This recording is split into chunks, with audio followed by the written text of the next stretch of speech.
एक genius high school student को एक दिन एक डेथ नोट पड़ी हुई मिलती है और इस नोटबुक में जिस भी इंसान का नाम लिखा जाएगा वो 40 सेकंड के अंदर अंदर मर जाएगा। और अब इस नोटबुक का यूज करके ये लड़का इस दुनिया का एक नया भगवान बन जाता है। तो कहानी की शुरुआत में हम एक शिनिगामी को देखते हैं जिसे जापानीज कल्चर में गॉड ऑफ डेथ के नाम से भी जाना जाता है और इंडिया में हम इसे भैंसे वाला कहते हैं। और हम एक पर्टिकुलर शिनिगामी को देखते हैं और इस शिनिगामी का नाम होता है रियुक और वो बैठकर कुछ सोच रहा होता है और वहाँ पर उसके जो बाकी उसके साथी शिनिगामी होते हैं वो सब बैठे आराम कर रहे होते हैं या फिर अलग अलग किस्म की फालतू की गेम्स खेल रहे होते हैं। और इधर दूसरी तरफ हम लाइट यागामी को देखते हैं जो कि एक हाई स्कूल स्टूडेंट होता है और ये बंदा एक जीनियस होता है। अब क्लास खत्म हो जाती है और जब वो घर की तरफ वापस जा रहा होता है तो एक पब्लिक टेलीविजन में हम एक न्यूज रिपोर्टिंग को देखते हैं जहाँ पर अलग अलग किस्म के क्राइम्स की न्यूज को कवर किया जा रहा होता है और देखते हैं कि धीरे धीरे दुनिया में क्राइम्स बहुत ही ज्यादा बढ़ते जा रहे हैं। और अब रियुक और लाइट इन दोनों की सोच में एक सिमिलैरिटी होती है। इन दोनों का मानना होता है कि हमारी दुनिया सड़ चुकी है और हमें इसे बदलने की जरूरत है। अब अगले दिन लाइट फिर से क्लास में आता है और वो लेक्चर पर ध्यान नहीं दे रहा होता क्योंकि उसे पहले से ही सब कुछ आता होता है जो क्लास में चल रहा था और खिड़की से बाहर की तरफ देख रहा होता है। और तभी वो देखता है कि आसमान से एक नोटबुक नीचे जमीन पर आकर गिरती है और जैसे ही स्कूल खत्म होता है वो नीचे जाता है उस नोटबुक को देखने और उसके पास जाकर देखता है कि वो नोटबुक अभी भी वहीं पर पड़ी थी। और जैसे ही वो उस नोटबुक को उठाता है तो वो देखता है कि उस पर डेथ नोट लिखा होता है। अब वो उस बुक को ओपन करता है और देखता है कि उस पर लिखा होता है कि जिस भी इंसान का इस डेथ नोट पर नाम लिखा होगा उस इंसान को मरना होगा। और लाइट को लगता है कि ये फालतू की चीज है कोई, तो वो उस नोटबुक को वापस रख देता है जमीन पर। उसे यकीन नहीं आता कि ऐसा कैसे पॉसिबल हो सकता है, भाई कुछ भी लिखा हुआ है तो ये प्रैंक है पक्का कोई। लेकिन फिर भी लाइट के मन में एक क्यूरियोसिटी जग जाती है और उसे जानना होता है कि क्या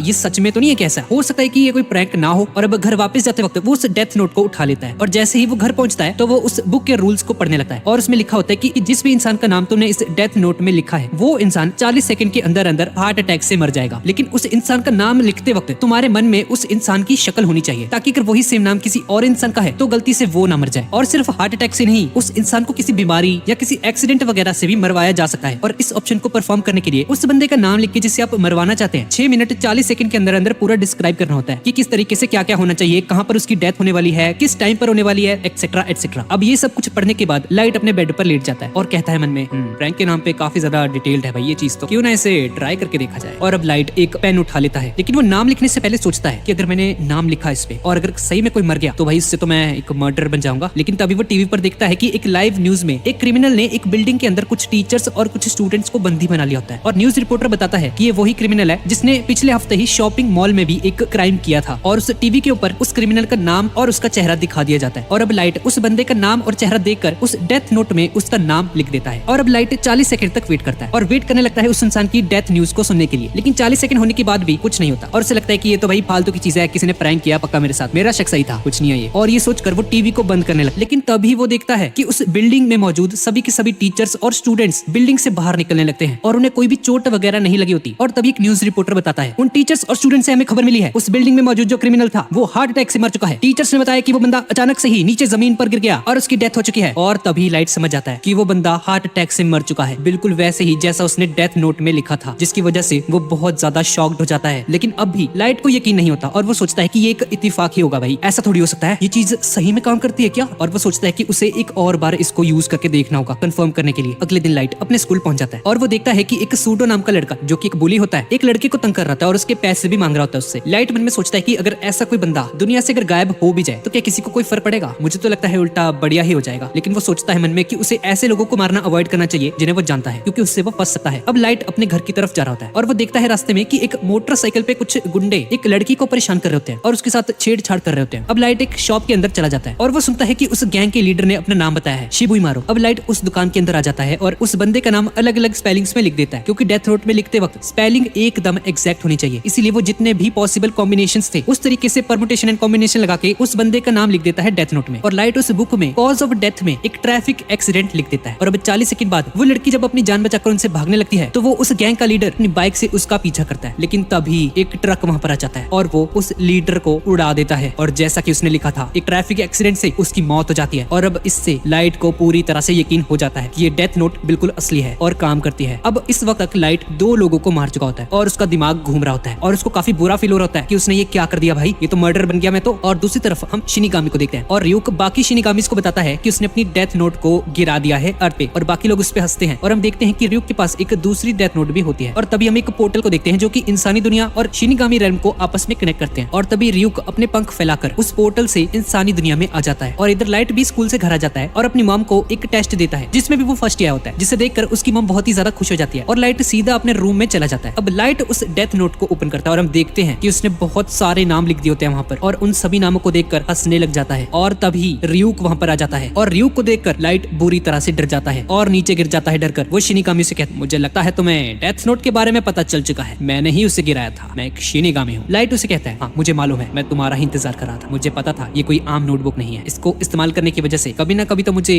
मौत का सामना करना ही है। अब रियूक उस डेथ नोट को देखता है और काफी इंप्रेस हो जाता है देखकर कि लाइट ने सिर्फ 5 दिनों में ही उस डेथ नोट में इतने सारे नाम लिख दिए थे। लाइट उसे पूछता है, तो क्या तुम मुझे यहाँ पर कोई सजा देने आए हो? रियूक कहता है, कौन सी सजा भाई, एक बार ये इंसानी दुनिया में गिर जाए तो ये उसी इंसान की हो जाती है जो इसे उठाता है, और अब ये डेथ नोट तुम्हारी है, तुम इसको किसी भी तरीके से यूज कर सकते हो, और अगर तुम इसे नहीं यूज करना चाहते तो किसी और को दे दो, लेकिन उसके बदले मुझे तुम्हारे दिमाग से इस डेथ नोट की सारी मेमोरीज को मिटाना होगा। और मैं तुम्हें एक और बात बता दूं, जो लोग डेथ नोट को यूज करते हैं वो ना ही हेल जा पाते हैं ना ही हेवन में, और जब तुम्हारा मरने का समय आएगा मैं अपनी डेथ नोट में तुम्हारा नाम लिखूंगा। अब रियूक लाइट से पूछता है कि उसने बाकी क्रिमिनल्स को तो हार्ट अटैक से मारा, लेकिन उसने उस गैंग लीडर को ट्रैफिक एक्सीडेंट से क्यों मारा था? लाइट बताता है, हाँ मैं चेक करना चाहता था कि अगर सभी के सभी लोग हार्ट अटैक से मरने वाले हैं तो जल्द ही लोगों को पता चल जाएगा कि कोई जानबूझकर ऐसा कर रहा है, और अब ये मेरी रिस्पॉन्सिबिलिटी है कि मैं पूरी दुनिया से क्राइम को खत्म करूं। और अब जब लोगों को पता चलेगा कि ऊपर वाला सब देख रहा है तो सभी के सभी लोग सुधर जाएंगे और कोई भी क्राइम नहीं होगा दुनिया में, और एक अच्छी लाइफ जीना शुरू कर देंगे बिना कोई क्राइम किए। मैं इस नई दुनिया का एक नया भगवान बनूंगा। और ये देखकर रियूक बहुत ज्यादा एक्साइटेड हो जाता है और सोचता है, भाई अब तो मजा आने वाला है। अब अगले दिन लाइट स्कूल खत्म होने के बाद वापस अपने घर की तरफ जा रहा होता है और रियूक लगातार उससे बात करने की कोशिश करता है, और लाइट उसे कहता है, ओ भाई थोड़ा सा चुप कर ले, तेरी आवाज नहीं सुन सकते लोग पर मेरी तो सुन सकते हैं ना। अब एक बंदा लाइट से बात करने की कोशिश करता है, लेकिन लाइट कहता है कि भाई नहीं यार अभी मैं थोड़ा बिजी हूँ। अब लाइट अपने घर पहुंच जाता है और फिर से बहुत सारे क्रिमिनल्स के नाम लिखना शुरू कर देता है। तो लाइट रियूक को बताता है कि उसके पास यही टाइम होता है डेथ नोट पे नाम लिखने का, और साथ ही साथ उसे अपनी स्कूल की परफॉर्मेंस भी ठीक रखनी है। लेकिन तभी लाइट की बहन दरवाजा खटखटाने लगती है। लाइट की बहन का नाम सायो है और उसकी बहन उसे कहती है कि उसे होमवर्क में उसकी हेल्प की जरूरत है, और लाइट जल्दी से डेथ नोट को अपने ड्रॉर के अंदर रख देता है और ड्रॉर को बंद कर देता है और अपनी बहन को अंदर बुला लेता है। अब रियूक लाइट को बोलता है, अगर मैं तुम्हारी जगह होता तो ऐसा नहीं करता, क्योंकि तुमने वो डेथ नोट सबसे ऊपर वाली ड्रॉर में रखी है, और मैं तुम्हें बता दूं कि अगर कोई और उस डेथ नोट को टच करेगा तो वो भी मुझे देख पाएगा। लाइट कहता है, भाई ये क्या बंदा है भाई, ये पहले नहीं बोल सकता मुझे ये बात, ये देखो भाई ये मुझे अब बता रहा है ये बात इतनी इंपॉर्टेंट। लेकिन फिर भी लाइट घबराता नहीं है और शांत दिखने की कोशिश करता है अपनी बहन के सामने, और अपनी बहन की हेल्प करता है होमवर्क में। और दूसरी तरफ हम ICPO को देखते हैं, जिसकी फुल फॉर्म है इंटरनेशनल क्रिमिनल पुलिस ऑर्गेनाइजेशन, और यहाँ पर सभी देशों के ऑफिशियल मेंबर्स बैठे होते हैं, और वो सभी लोग ये डिस्कस कर रहे होते हैं कि एक ही हफ्ते में 52 क्रिमिनल्स की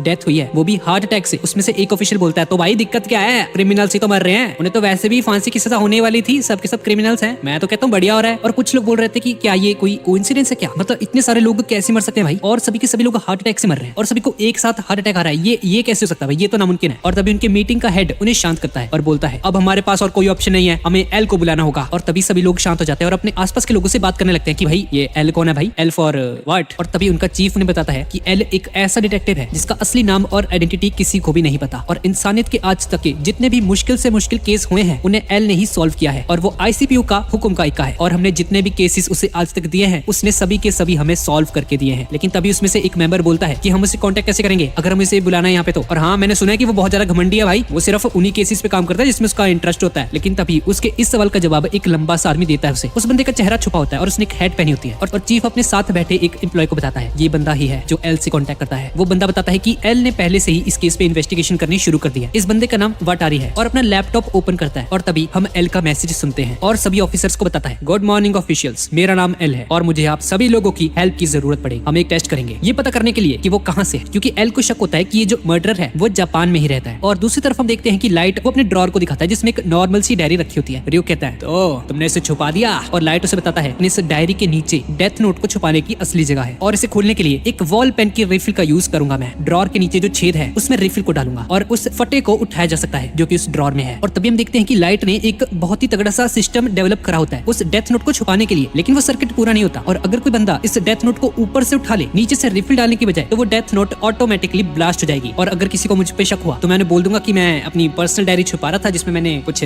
लिखा हुआ था गलत मलत। जेल जाने से तो अच्छा ही है, थोड़ी सी आग झेल लूंगा, क्या होगा, हाथ जल जाएगा, ये हो जाएगा, कम से कम जेल तो नहीं जाऊंगा। और इस तरफ सिटी के अंदर बहुत सारे लोग हार्ट अटैक से रोज रोज मर रहे होते हैं, और सिटी के लोग लाइट को कीरा के नाम से जानना शुरू कर देते हैं, और सभी ऑफिशियल्स यही बोलते हैं कि ये किसी प्रकार का कोइंसिडेंस है भाई, और कीरा की एग्जिस्टेंस को नहीं स्वीकारते। और हम देखते हैं कि कीरा के नाम से बहुत सारी फैन वेबसाइट्स पे बनना शुरू हो जाती हैं जो कि कीरा को सपोर्ट करती हैं और उसे डोनेशंस वगैरह प्रोवाइड करती हैं। और हम देखते हैं कि जो लोग बुरे काम करते हैं वो लोग डर डर के जीते हैं, और जो लोग ईमानदार होते हैं वो कीरा पर पूरा विश्वास करते हैं और उसे पूरी सपोर्ट करते हैं। जैसे जैसा कि लाइट यागामी चाहता है। और तभी हम देखते हैं कि एक वर्ल्ड वाइड ब्रॉडकास्ट होता है टेलीविजन पर, और हम देखते हैं कि सूट बूट में एक आदमी खड़ा होता है जिसका नाम होता है लिंड एल टाइलर, जो कि अपना नाम एल बताता है, और एल सामने आ जाता है और सभी ऑफिशियल्स इस लाइव ब्रॉडकास्ट को देख रहे होते हैं। और एक ऑफिसर पूछता है अपने साथ खड़े उस बंदे से कि आज तक इसने अपना फेस रिवील नहीं किया, तो इस बार क्या हो गया भाई, अचानक से सामने कैसे आ गया। तो चीफ बोलता है शायद एल इस बार बहुत ज्यादा सीरियस है। और तभी एल बोलता है केरा, मुझे पता है जो तुम कर रहे हो वो तुम्हारे हिसाब से तुम्हें बिल्कुल सही लग रहा होगा, लेकिन तुम्हें पता है असलियत में तुम एक क्राइम कर रहे हो। तुम्हें लग रहा है कि तुम सही कर रहे हो, लेकिन जो तुम कर रहे हो वो बहुत ही ज्यादा गलत है। और लाइट को ईविल कहकर पुकारता है, जिसकी वजह से लाइट को बहुत ज्यादा गुस्सा जाता है और लाइट गुस्से में आकर उसका नाम डेथ नोट के ऊपर लिख देता है। और लाइट कहता है भाई अगर तू थोड़ा सा और स्मार्ट होता ना तो मजा आता तेरे साथ, लेकिन तेरी कहानी तो आज यहीं पर खत्म हो गई है। चलो भाई मिलेंगे अगली बार हेल में। और तभी 40 सेकंड बाद लिंड एल टाइलर नीचे गिर जाता है हार्ट अटैक से, और उसे कैमरे के सामने से हटा दिया जाता है। लेकिन तभी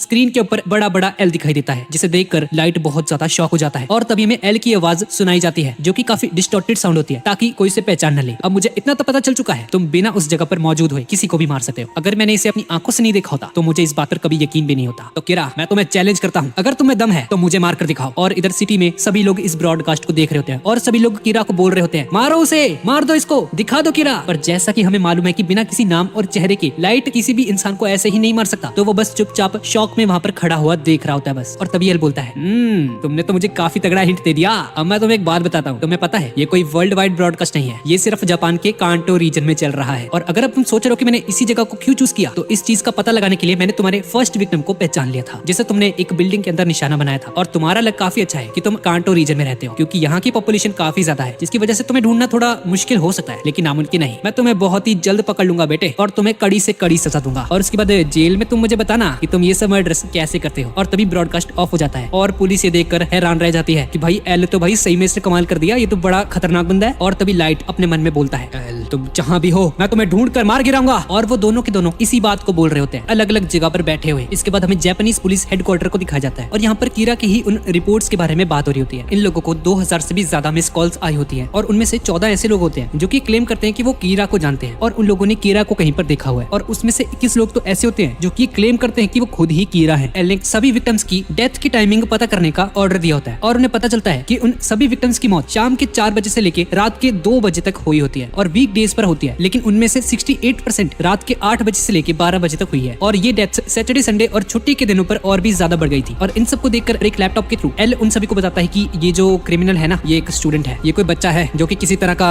भगवान बनने की कोशिश कर रहा है और दुनिया में इंसाफ लाना चाहता होगा। और तभी एक ऑफिसर बोलता है कि देखो मैं ये नहीं कह रहा कि कीरा सही कर रहा है, लेकिन पिछले कुछ दिनों से जापान में क्राइम रेट बहुत ही ज्यादा नीचे गिरा है। और हम देखते हैं कि ज्यादातर ऑफिसर्स उसकी इस बात को इग्नोर करते हैं, और वो चीफ भी उसे बिठा देता है, चुप करो तुम। और तभी एल बोलता है मैं आपसे पूछना चाहता हूँ कि जो भी विक्टिम्स मरे हैं, क्या उनकी जो आइडेंटिटी थी वो पब्लिकली अवेलेबल थी क्या? उनकी फोटोज वगैरह, उनका सोशल मीडिया, या सिर्फ उनके नेम्स बताए गए थे? और वो ऑफिसर्स इस चीज का पता लगाने में लग जाते हैं। और हम दूसरी तरफ लाइट को देखते हैं जो कि सायू को पढ़ा रहा होता है, और तभी उसके डैड वहाँ पर आ जाते हैं और सायू वहाँ से चली जाती है। तभी रियू कहता है क्या बात है, बड़े रिलैक्स लग रहे हो। लाइट ये कहता है बाई चांस अगर कोई पुलिस मुझे पकड़ने आती भी है तो मुझे नॉर्मल रहना होगा, ताकि किसी को भी मुझ पर शक न पड़े। अब लाइट नीचे आता है और हम देखते हैं कि वो जो चीफ था वो लाइट के फादर होते हैं। अब ये सभी लोग डाइनिंग टेबल पर बैठकर खाना खाना शुरू करते हैं, और चीफ लाइट से पूछता है हाँ भी बेटा स्टडीज कैसे चल रहे हैं तुम्हारी? और उसकी बहन और उसकी मॉम लाइट की बहुत ज्यादा तारीफ करती है। लाइट ने तो कमाल कर दिया, हर एक टेस्ट में नंबर 1 आता है, ये नंबर 1, इसकी चिंता मत कीजिए आप, बढ़िया चल रही है इसकी स्टडीज। खाना खाने के बाद जब रियूक ऊपर आ जाता है लाइट के कमरे में, तो रियूक लाइट से कहता है अच्छा तो तुम इसलिए इतने कॉन्फिडेंट हो, तुम्हारे फादर पुलिस में है? और लाइट उससे कहता है हाँ तुमने बिल्कुल सही कहा, और मैं उनके कंप्यूटर को इजीली हैक कर सकता हूँ, और उनके कंप्यूटर से मुझे उनकी सारी इन्वेस्टिगेशन की डिटेल्स मिलती रहेंगी। और तभी लाइट अपने डैड का कंप्यूटर हैक कर लेता है, और उस कंप्यूटर में जितनी भी फाइल्स होती हैं कीरा के केस के रिगार्डिंग, उन सभी को देखकर लाइट को पता चल जाता है कि पुलिस को शक पड़ चुकी है कि ये जो कीरा है ना, ये कोई स्टूडेंट हो सकता है। और तभी लाइट बोलता है किसी भी इंसान का नाम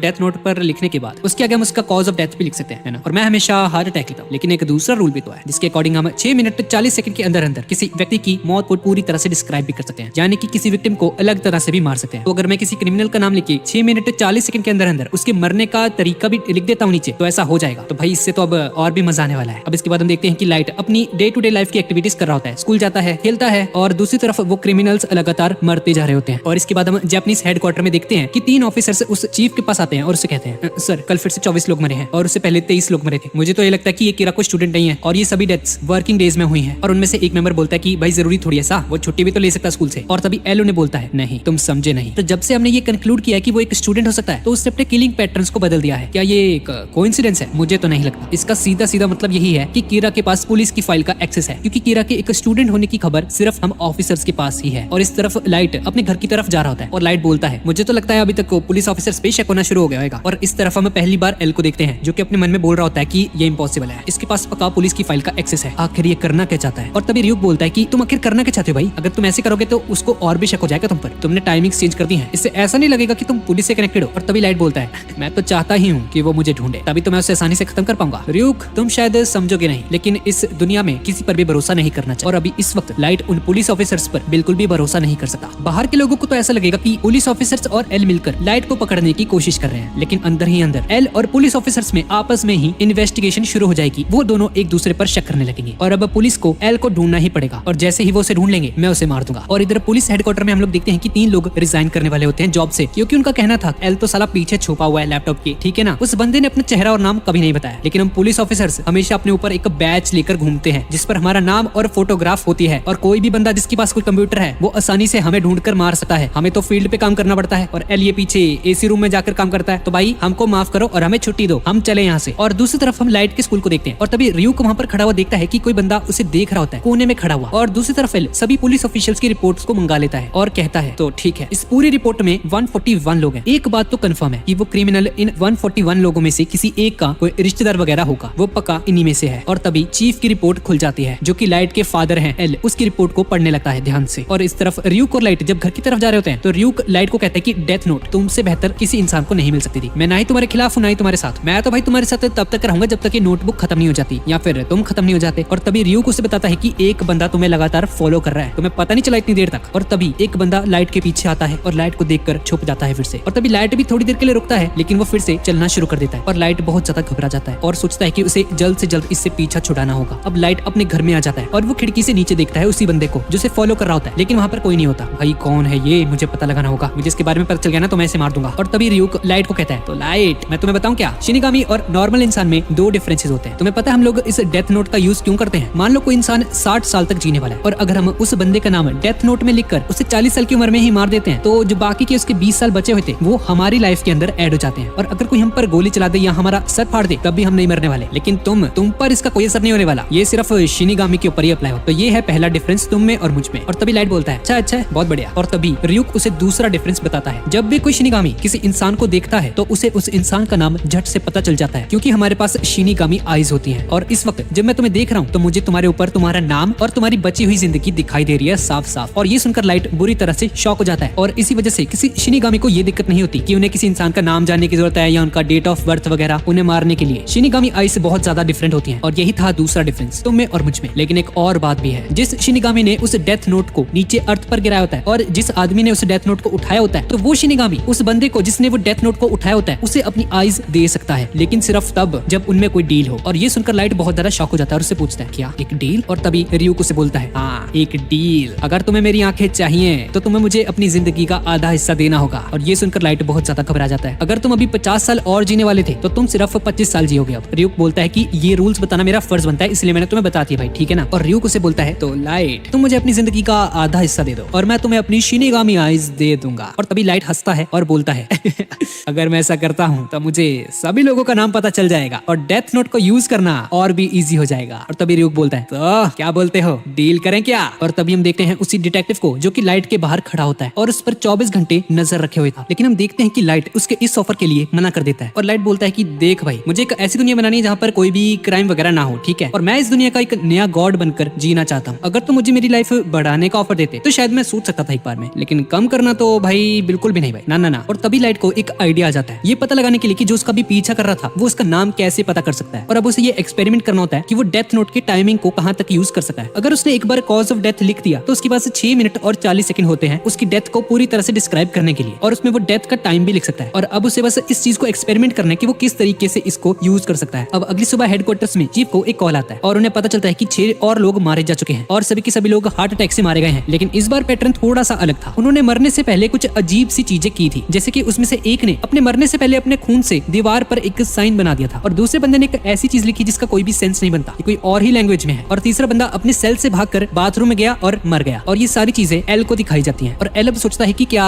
ये जो लाइट है ये मरने से पहले लोगों के एक्शंस को भी कंट्रोल कर सकता है कि वो लोग क्या करना चाहते हैं और ये क्या करवाना चाहते हैं लोगों से। और एल उस चीज से बोलता है कि इस वक्त ये रिपोर्ट्स यहाँ से बाहर नहीं जानी चाहिए किसी भी हालत में, क्योंकि मुझे ऐसा लगता है कि ये कीड़ा अभी कोई इस वक्त किसी तरह का एक्सपेरिमेंट कर रहा है और अगर हम मीडिया में सारी चीजें दिखाएंगे तो केओस हो जाएगा। और दूसरी तरफ हम लाइट को देखते हैं और वो फिर से अपने डैड के कंप्यूटर में हैक करके सारी फाइल्स को एक्सेस करता है जिसमें उन सभी क्रिमिनल्स के मरने की रिपोर्ट्स होती हैं और उसे पता चलता है कि उसने जिस तरीके से उन सभी विक्टिम्स के बारे में लिखा था बिल्कुल ठीक उसी तरीके से उन क्रिमिनल्स की मौत हुई है। पहला विक्टिम गया बाथरूम में और मर गया, दूसरे विक्टिम ने बिल्कुल ऐसा ही साइन बनाया जैसा कि उसने अपनी डेथ नोटबुक में लिखा था और तीसरे क्रिमिनल ने बिल्कुल ऐसा ही एक लेटर लिखा जो उसने उस डेथ नोट में लिखा था और इन तीनों ने वही चीजें की जो लाइट चाहता था। लेकिन बाकी के जो 3 बंदे थे उन्होंने ऐसा नहीं किया क्योंकि उसने उस चौथे बंदे के लिए लिखा था कि उसे 1 घंटे के अंदर अंदर आईफिल टावर के ऊपर चढ़कर नीचे कूदकर सुसाइड करना है। और जैसा कि हमें मालूम है कि भाई कोई बंदा 1 घंटे में जापान से आईफिल टावर तक कैसे जाएगा, ये एक इम्पॉसिबल टास्क था, इसीलिए वो ऐसा नहीं कर पाया और सिंपली हार्ट अटैक से मर गया। और उसमें से उस 5th क्रिमिनल को उसने बोला था कि मरने से पहले वो दीवार पर एल का चेहरा बनाए, लेकिन जब उस बंदे ने एल को कभी देखा ही नहीं तो वो उसका चेहरा कैसे बना सकता था, इसलिए वो बिना चेहरा ड्रॉ किए ही मर गया हार्ट अटैक से। और 6th क्रिमिनल के लिए लाइट ने लिखा था कि वो एल के बारे में उसे सारी इन्फॉर्मेशन दे दे, लेकिन जब उसे पता ही नहीं था कि एल है कौन तो वो ऐसा नहीं कर पाया। और इससे हमें पता चलता है कि death note impossible task perform नहीं कर सकती। और दूसरी तरफ हम देखते हैं एल को जो कि सोच रहा होता है कि इन पिक्चर्स का क्या मतलब है भाई, और वो सोचता है कि ये कीड़ा इन क्रिमिनल्स को किसी लैब रैट की तरह यूज कर रहा है, ये लेटर्स क्या ये कोई मैसेज हो सकता है। और तभी एल देखता है कि ऊपर वाली लाइन में लिखा है एल क्या तुम्हें पता है, बस इतना ही लिखा होता है और ये देखकर एल बहुत ज्यादा शॉक हो जाता है। और तभी दूसरी तरफ लाइट बोलता है तो अब असली खेल शुरू होने वाला है। अब ये एक ऐसा क्रिमिनल है जिसने कल ही एक बैंक को लूटने की कोशिश की थी और वहाँ पर कुछ लोगों पर हमला करके वहाँ से भाग गया। और तभी लाइट एक लड़की को कॉल करता है और हम देखते हैं कि लाइट एक डेट पर आया होता है और वो डिटेक्टिव अभी भी लाइट का पीछा कर रहा होता है। लाइट उसे देखकर काफी खुश होता है, चलो अच्छा है आ गया ये, वरना आज का दिन ये मेरा वेस्ट हो जाता। रियो उससे पूछता है हाँ भी क्या चल रहा है तेरे दिमाग में, करना क्या चाहता तू, कुछ बताएगा भी मुझे। लाइट कहता है कि भाई तेरे को तो पता ही ना चाहिए, तेरे सामने तो लिखा था मैंने सब कुछ उस डेथ नोट में। और अब इसके बाद लाइट उस लड़की से मिलता है और वो दोनों एक बस के ऊपर चढ़ जाते हैं और उस बस के अंदर वो डिटेक्टिव भी वहाँ पर आ जाता है और उन दोनों के पीछे वाली सीट पर आकर बैठ जाता है। लाइट उस लड़की से रैंडमली कुछ बातें कर रहा होता है और तभी थोड़ी आगे चलकर वो क्रिमिनल जिसे हमने भी पहले देखा था वो उस बस के अंदर चढ़ जाता है और बस को हाईजैक करने की कोशिश करता है। और वो क्रिमिनल बोलता है अगर किसी ने भी हिलने की कोशिश की तो मैं उसे मार डालूंगा। और ड्राइवर गाड़ी रोक, जल्दी से स्पेस लैंड पर कॉल करके बोल उन्हें तुम्हारी बस हाईजैक हो चुकी है और कम से कम भी 1 करोड़ रुपए किसी लड़की के हाथ में यहाँ पर भेजो मुझे, वरना मैं सबको मार डालूंगा। अब इसके बाद लाइट एक नोट के ऊपर कुछ लिखता है और यूरी को उस नोट के थ्रू बताता है कि जैसे ही मुझे मौका मिलेगा मैं उस क्रिमिनल को धक्का देकर उसकी पिस्टल को छीन लूंगा। लेकिन पीछे वो जो डिटेक्टिव बैठा होता है वो कहता है नहीं ये खतरनाक है, अगर ऐसा कुछ होगा तो मैं संभाल लूंगा, चिंता मत करो। और हाँ तुम्हें लिख के देने की जरूरत नहीं है, वो काफी दूर है हमसे, वो हमें नहीं सुन सकता। और तभी लाइट उस डेथ नोट के ऊपर कुछ लिखता है और उसे अपनी जेब के अंदर डाल लेता है। और तभी लाइट गुस्से से उस डिटेक्टिव को बोलता है तुम्हारे पास क्या सबूत है कि तुम उस बंदे के साथ नहीं हो। और तभी यूरी कहती है ये क्या बोल रहे तुम। और तभी लाइट बोलता है अरे हाँ मैंने बहुत देखे हैं इसके जैसे, एक बंदा बस को हाईजैक करता है और दूसरा बंदा पीछे बैठा हुआ ऐसे दिखाता है जैसे वो अकेला है, लेकिन उसका एक और साथी पीछे बैठा होता है ताकि अगर कुछ गड़बड़ हो तो वो संभाल ले। और तभी यूरी डरने लग जाती है और वो डिटेक्टिव सोचता है कि ये तो एक लड़का है यार, लाइट तो कोई कीड़ा वगैरह नहीं सकता, ये तो एक नॉर्मल लड़का है। और तभी वो डिटेक्टिव लाइट को अपना आइडेंटिटी कार्ड दिखा देता है FBI वाला, उसकी आइडेंटिटी को कंफर्म करने के लिए कि वो उस हाईजैकर के साथ नहीं है और SBI का एक ऑफिसर है। और लाइट उस ID कार्ड को देखकर समझ जाता है कि एल FBI का यूज कर रहा है जापानीज पुलिस के साथ मिलकर कीड़ा को पकड़ने के लिए। और उस डिटेक्टिव का नाम होता है रे पेनबर्ग और लाइट उसका नाम जानकर बहुत ज्यादा खुश हो जाता है और उसका ID कार्ड देते हुए बोलता है ठीक है मुझे तुम पर भरोसा है, लेकिन एक बात बताओगे एक FBI एजेंट इस बस में क्या कर रहा है, तुम्हारे पास गन तो होगी ना, अगर कुछ भी होगे तो संभाल लोगे तुम। और तभी रे पेनबर्ग समझ आता है कि ये वही बंदा है जिसने 2 दिन पहले एक बैंक लूटने की कोशिश की थी और 3 सिविलियंस को मारकर वहां से भाग गया था। अब लाइट अपनी जेब में से हाथ बाहर निकालता है और वही नोट उसकी जेब में से बाहर निकलकर गिर जाता है और वो क्रिमिनल उसे देख लेता है और उसे कहता है ओ भाई क्या कर रहा है ये, नोट्स पास कर रहे तू। वो क्रिमिनल पास आता है और उस नोट को देखता है और वो देखता है कि उसके ऊपर डेट प्लान्स लिखे होते हैं, हग डे, रोज डे, इन सब की डेट्स लिखी होती हैं, वही निब्बा निब्बी वाले काम। और उस नोट को उसे देकर वहां से चला जाता है। अब जैसे ही बस एक टनल में से निकलती है तो वो क्रिमिनल देखता है कि उसके पीछे एक परछाई सी है और उसे देखकर बुरी तरह से डर जाता है और कहता है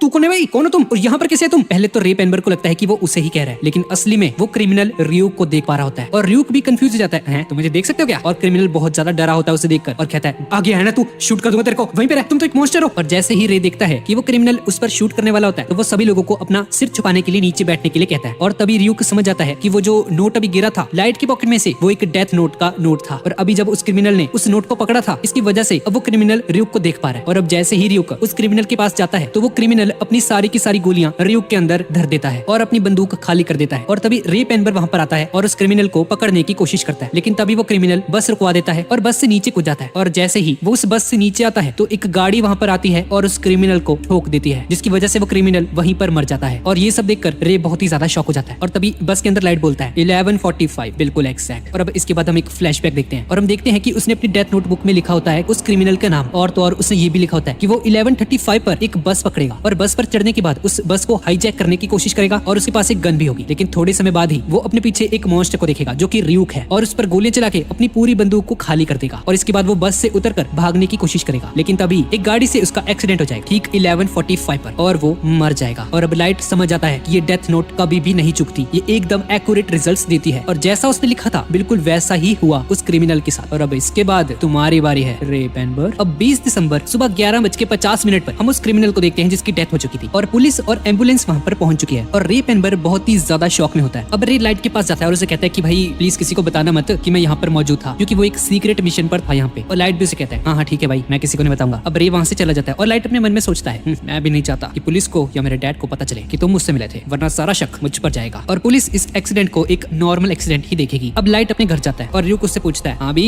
अब क्या प्लान है तेरे, अब क्या करने वाला है, उस डिटेक्टिव को मारने वाले हो तुम? लेकिन लाइट उसे कहता है नहीं अभी नहीं, उसे एक हफ्ते बाद, क्योंकि तब तक वो बंदा किसी और को भी इन्वेस्टिगेट कर चुका होगा और अगर मैं अभी उसे मार दूंगा तो सारा शक मेरे ऊपर आएगा, तब तक मैं इसके साथ थोड़ा खेल लेता हूँ। और तभी एल का वो पार्टनर उसे बताता है कि एक और विक्टिम मर चुका है और उसने वहाँ पर एक मैसेज छोड़ा है जो कि होता है गॉड ऑफ डेथ शिनिगामी। और अब एल उन रिपोर्ट्स को एनालाइज करता है और देखता है कि पहले लेटर में लिखा होता है कि एल क्या तुम्हें पता है, और दूसरे लेटर में लिखा होता है शिनिगामी। और एल सोचता है कि मुझे क्या बताना चाहता है कि शिनिगामी सच में होते हैं। अब उस एक्सीडेंट के एक हफ्ते बाद हम लोग देखते हैं और लाइट वहाँ पर खड़ा होता है और र्यूक से कहता है कि इतने दिन से जो हम एक्सपेरिमेंट्स कर रहे थे वो अब काम आने वाले हमारे। मैंने एक चीज नोटिस किया, जैसा कि तुम जानते हो कि किसी के नाम लिखने के बाद ही हम उसकी एक्सीडेंटल डेथ या उसकी डिटेल्स के बारे में लिख सकते, लेकिन अगर हम डेथ नोट में पहले से ये सारी चीजें लिख दें तो हमें सिर्फ नाम लिखने की जरूरत है उसके बाद, और उसके बाद वो चीज हो जाएगी। और र्यूक ये देखकर काफी हैरान होता है क्योंकि ये चीज तो उसे भी नहीं पता थी। और तभी हम रे पेनबर्ग को देखते हैं जो कि लाइट का पीछा करने निकल पड़ता है और लाइट उसके पीछे पीछे चलने लगता है और कहता है रे पेनबर्ग अगर तुम पीछे मुड़े तो मैं तुम्हें मार दूंगा, मैं किरा हूँ। और ये सुनकर रे पेनबर्ग हद से ज्यादा परेशान हो जाता है। किरा से कहता है कोई भी चालाकी मत करना वरना मैं तुम्हें मार डालूंगा। और तभी रे पेनबर्ग सोचता है ये आवाज मैंने कहीं तो सुनी है। और तभी लाइट बोलता है पहले मैं तुम्हें साबित करके दिखाऊंगा कि मैं ही किरा हूँ। और वहाँ पर एक चश्मे वाला आदमी खड़ा होता है एक कॉफी शॉप के बाहर और तभी लाइट उसको मार देता है और उसे बताता है कि इसके ऊपर सेक्सुअल असॉल्ट के चार्जेस थे, लेकिन ये हर बार बच जाता था किसी न किसी तरीके से, तो इस बार मैंने इसे टपका दिया। मैंने इसके बारे में बहुत रिसर्च की है और साथ ही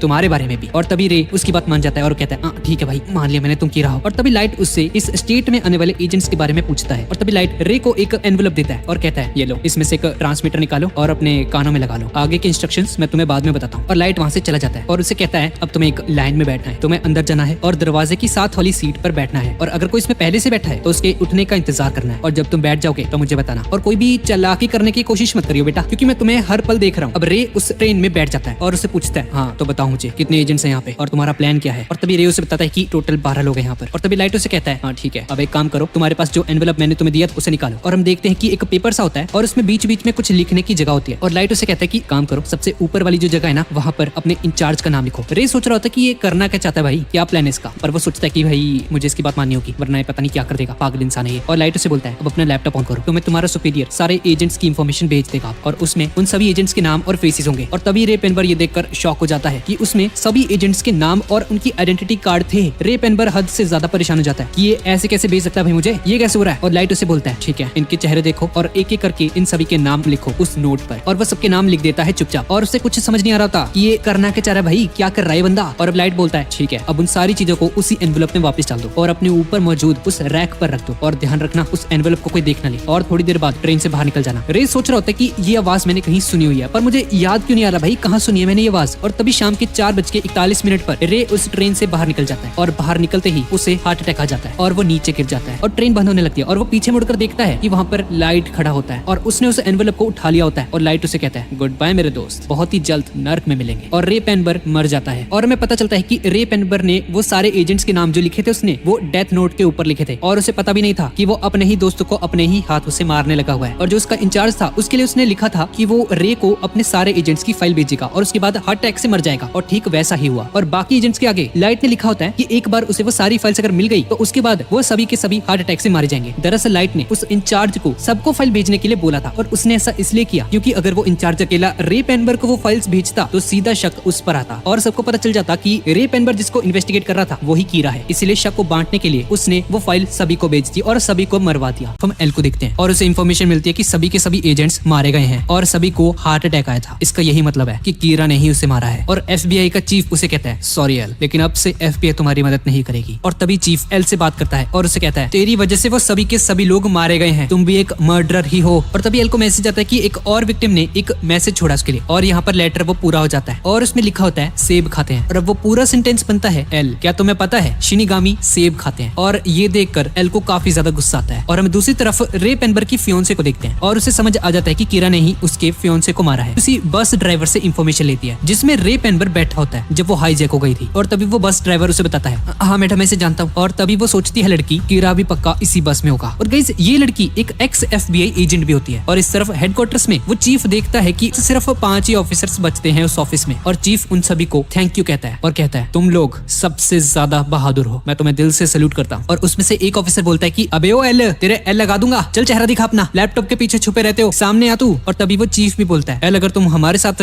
काम करना चाहते हो तो तुम्हें हमसे मिलना होगा यहाँ पर आके। एल बोलता है ठीक है। एल इसी मोमेंट का इंतजार कर रहा था जब उसके पास कुछ ऐसे ऑफिसर्स हों जिस पर वो भरोसा कर सकता है। और उस होटल के अंदर एल उन सभी के आने का वेट कर रहा होता है। और हम देखते हैं कि चीफ एल के रूम के बाहर आ जाते हैं और दरवाजा नॉक करते हैं। और तभी वो सभी ऑफिसर्स एल को देखते हैं और उसे देखकर वो बहुत ज्यादा शॉक हो जाते हैं, ये एल ये नहाता वाता नहीं क्या। और वो सभी लोग अपने अपने नाम बताते हैं उसे। और तभी एल एक नकली गन बनाकर उनकी तरफ पॉइंट करता है, ऑफिसर्स अगर मैं अभी कीरा होता ना तो तुम सब लोग मर चुके होते। तुम्हें पता है ना कि उसे सिर्फ एक नाम और एक चेहरा चाहिए किसी को भी मारने के लिए, तो अपने नाम वगैरह थोड़े संभल के बताया करो। अब एल उन्हें कहते कि भाई अपने फोन वगैरह स्विच ऑफ करो और अंदर आके बैठ जाओ चलो। और तभी एक ऑफिसर बोलता है कि क्या भाई क्या मेरी बंदी के मैसेज आते हैं, मैं नहीं कर रहा तेरे को, मैं नहीं दे रहा फोन। और वो सभी लोग अपने अपने सेल फोन्स वहां पर रख देते हैं। एल उन्हें बताता है कि हम मास मीडिया को अपने बेनिफिट के लिए यूज कर सकते हैं। हम कुछ एक ऐसी न्यूज बता सकते हैं कि जो 12 FBI एजेंट्स मारे गए हैं उसकी वजह से USA की गवर्नमेंट बहुत ज्यादा नाराज हो चुकी है। उन्होंने जापान में 1500 और इन्वेस्टिगेटर्स को भेजा है कीरा को पकड़ने के लिए। कीरा को यहाँ पर बहुत ही ज्यादा डर लगेगा और तभी वो कोई गलती करेगा। और अब अगले दिन लाइट की मॉम उसे कुछ कपड़े देती है उसके फादर के और उसे कहते हैं कि एल बेटा इसे जरा हेडक्वार्टर्स में देके आ जाना। और अब लाइट हेडक्वार्टर्स की तरफ निकल पड़ता है और जाते वक्त एक डेथ नोट का पेज अपने साथ ले जाता है। अब लाइट वहां पर आता है और देखता है कि वहां पर रे पेनबर्ग की फियोंसे पहले पहुंच चुके हैं उससे, और वो बोलती है कि मुझे कीरा के रिगार्डिंग बहुत ही इंपॉर्टेंट इन्फॉर्मेशन मिली है। और ये सुनते ही लाइट चौकन्ना हो जाता है, क्या कीरा इन्वेस्टिगेशन, इसी क्या पता चल गया भाई मेरे बारे में। अब लाइट बोलता है उस लड़की से कि उसके फादर ही इस केस के इंचार्ज हैं और अगर वो चाहे तो उसका मैसेज वो उसके फादर को दे सकता है। अब ये दोनों साथ में जाने लगते हैं बाहर। और तभी लाइट उससे बोलता है कि बाय द वे मेरा नाम लाइट यागमी है और तुम्हारा नाम क्या है। और वो लड़की अपना नाम शोको माकी बताती है, तो मुझे मिस माकी बुला सकते हो। मिस माकी बोलती है मेरा फियोंसे था वो जो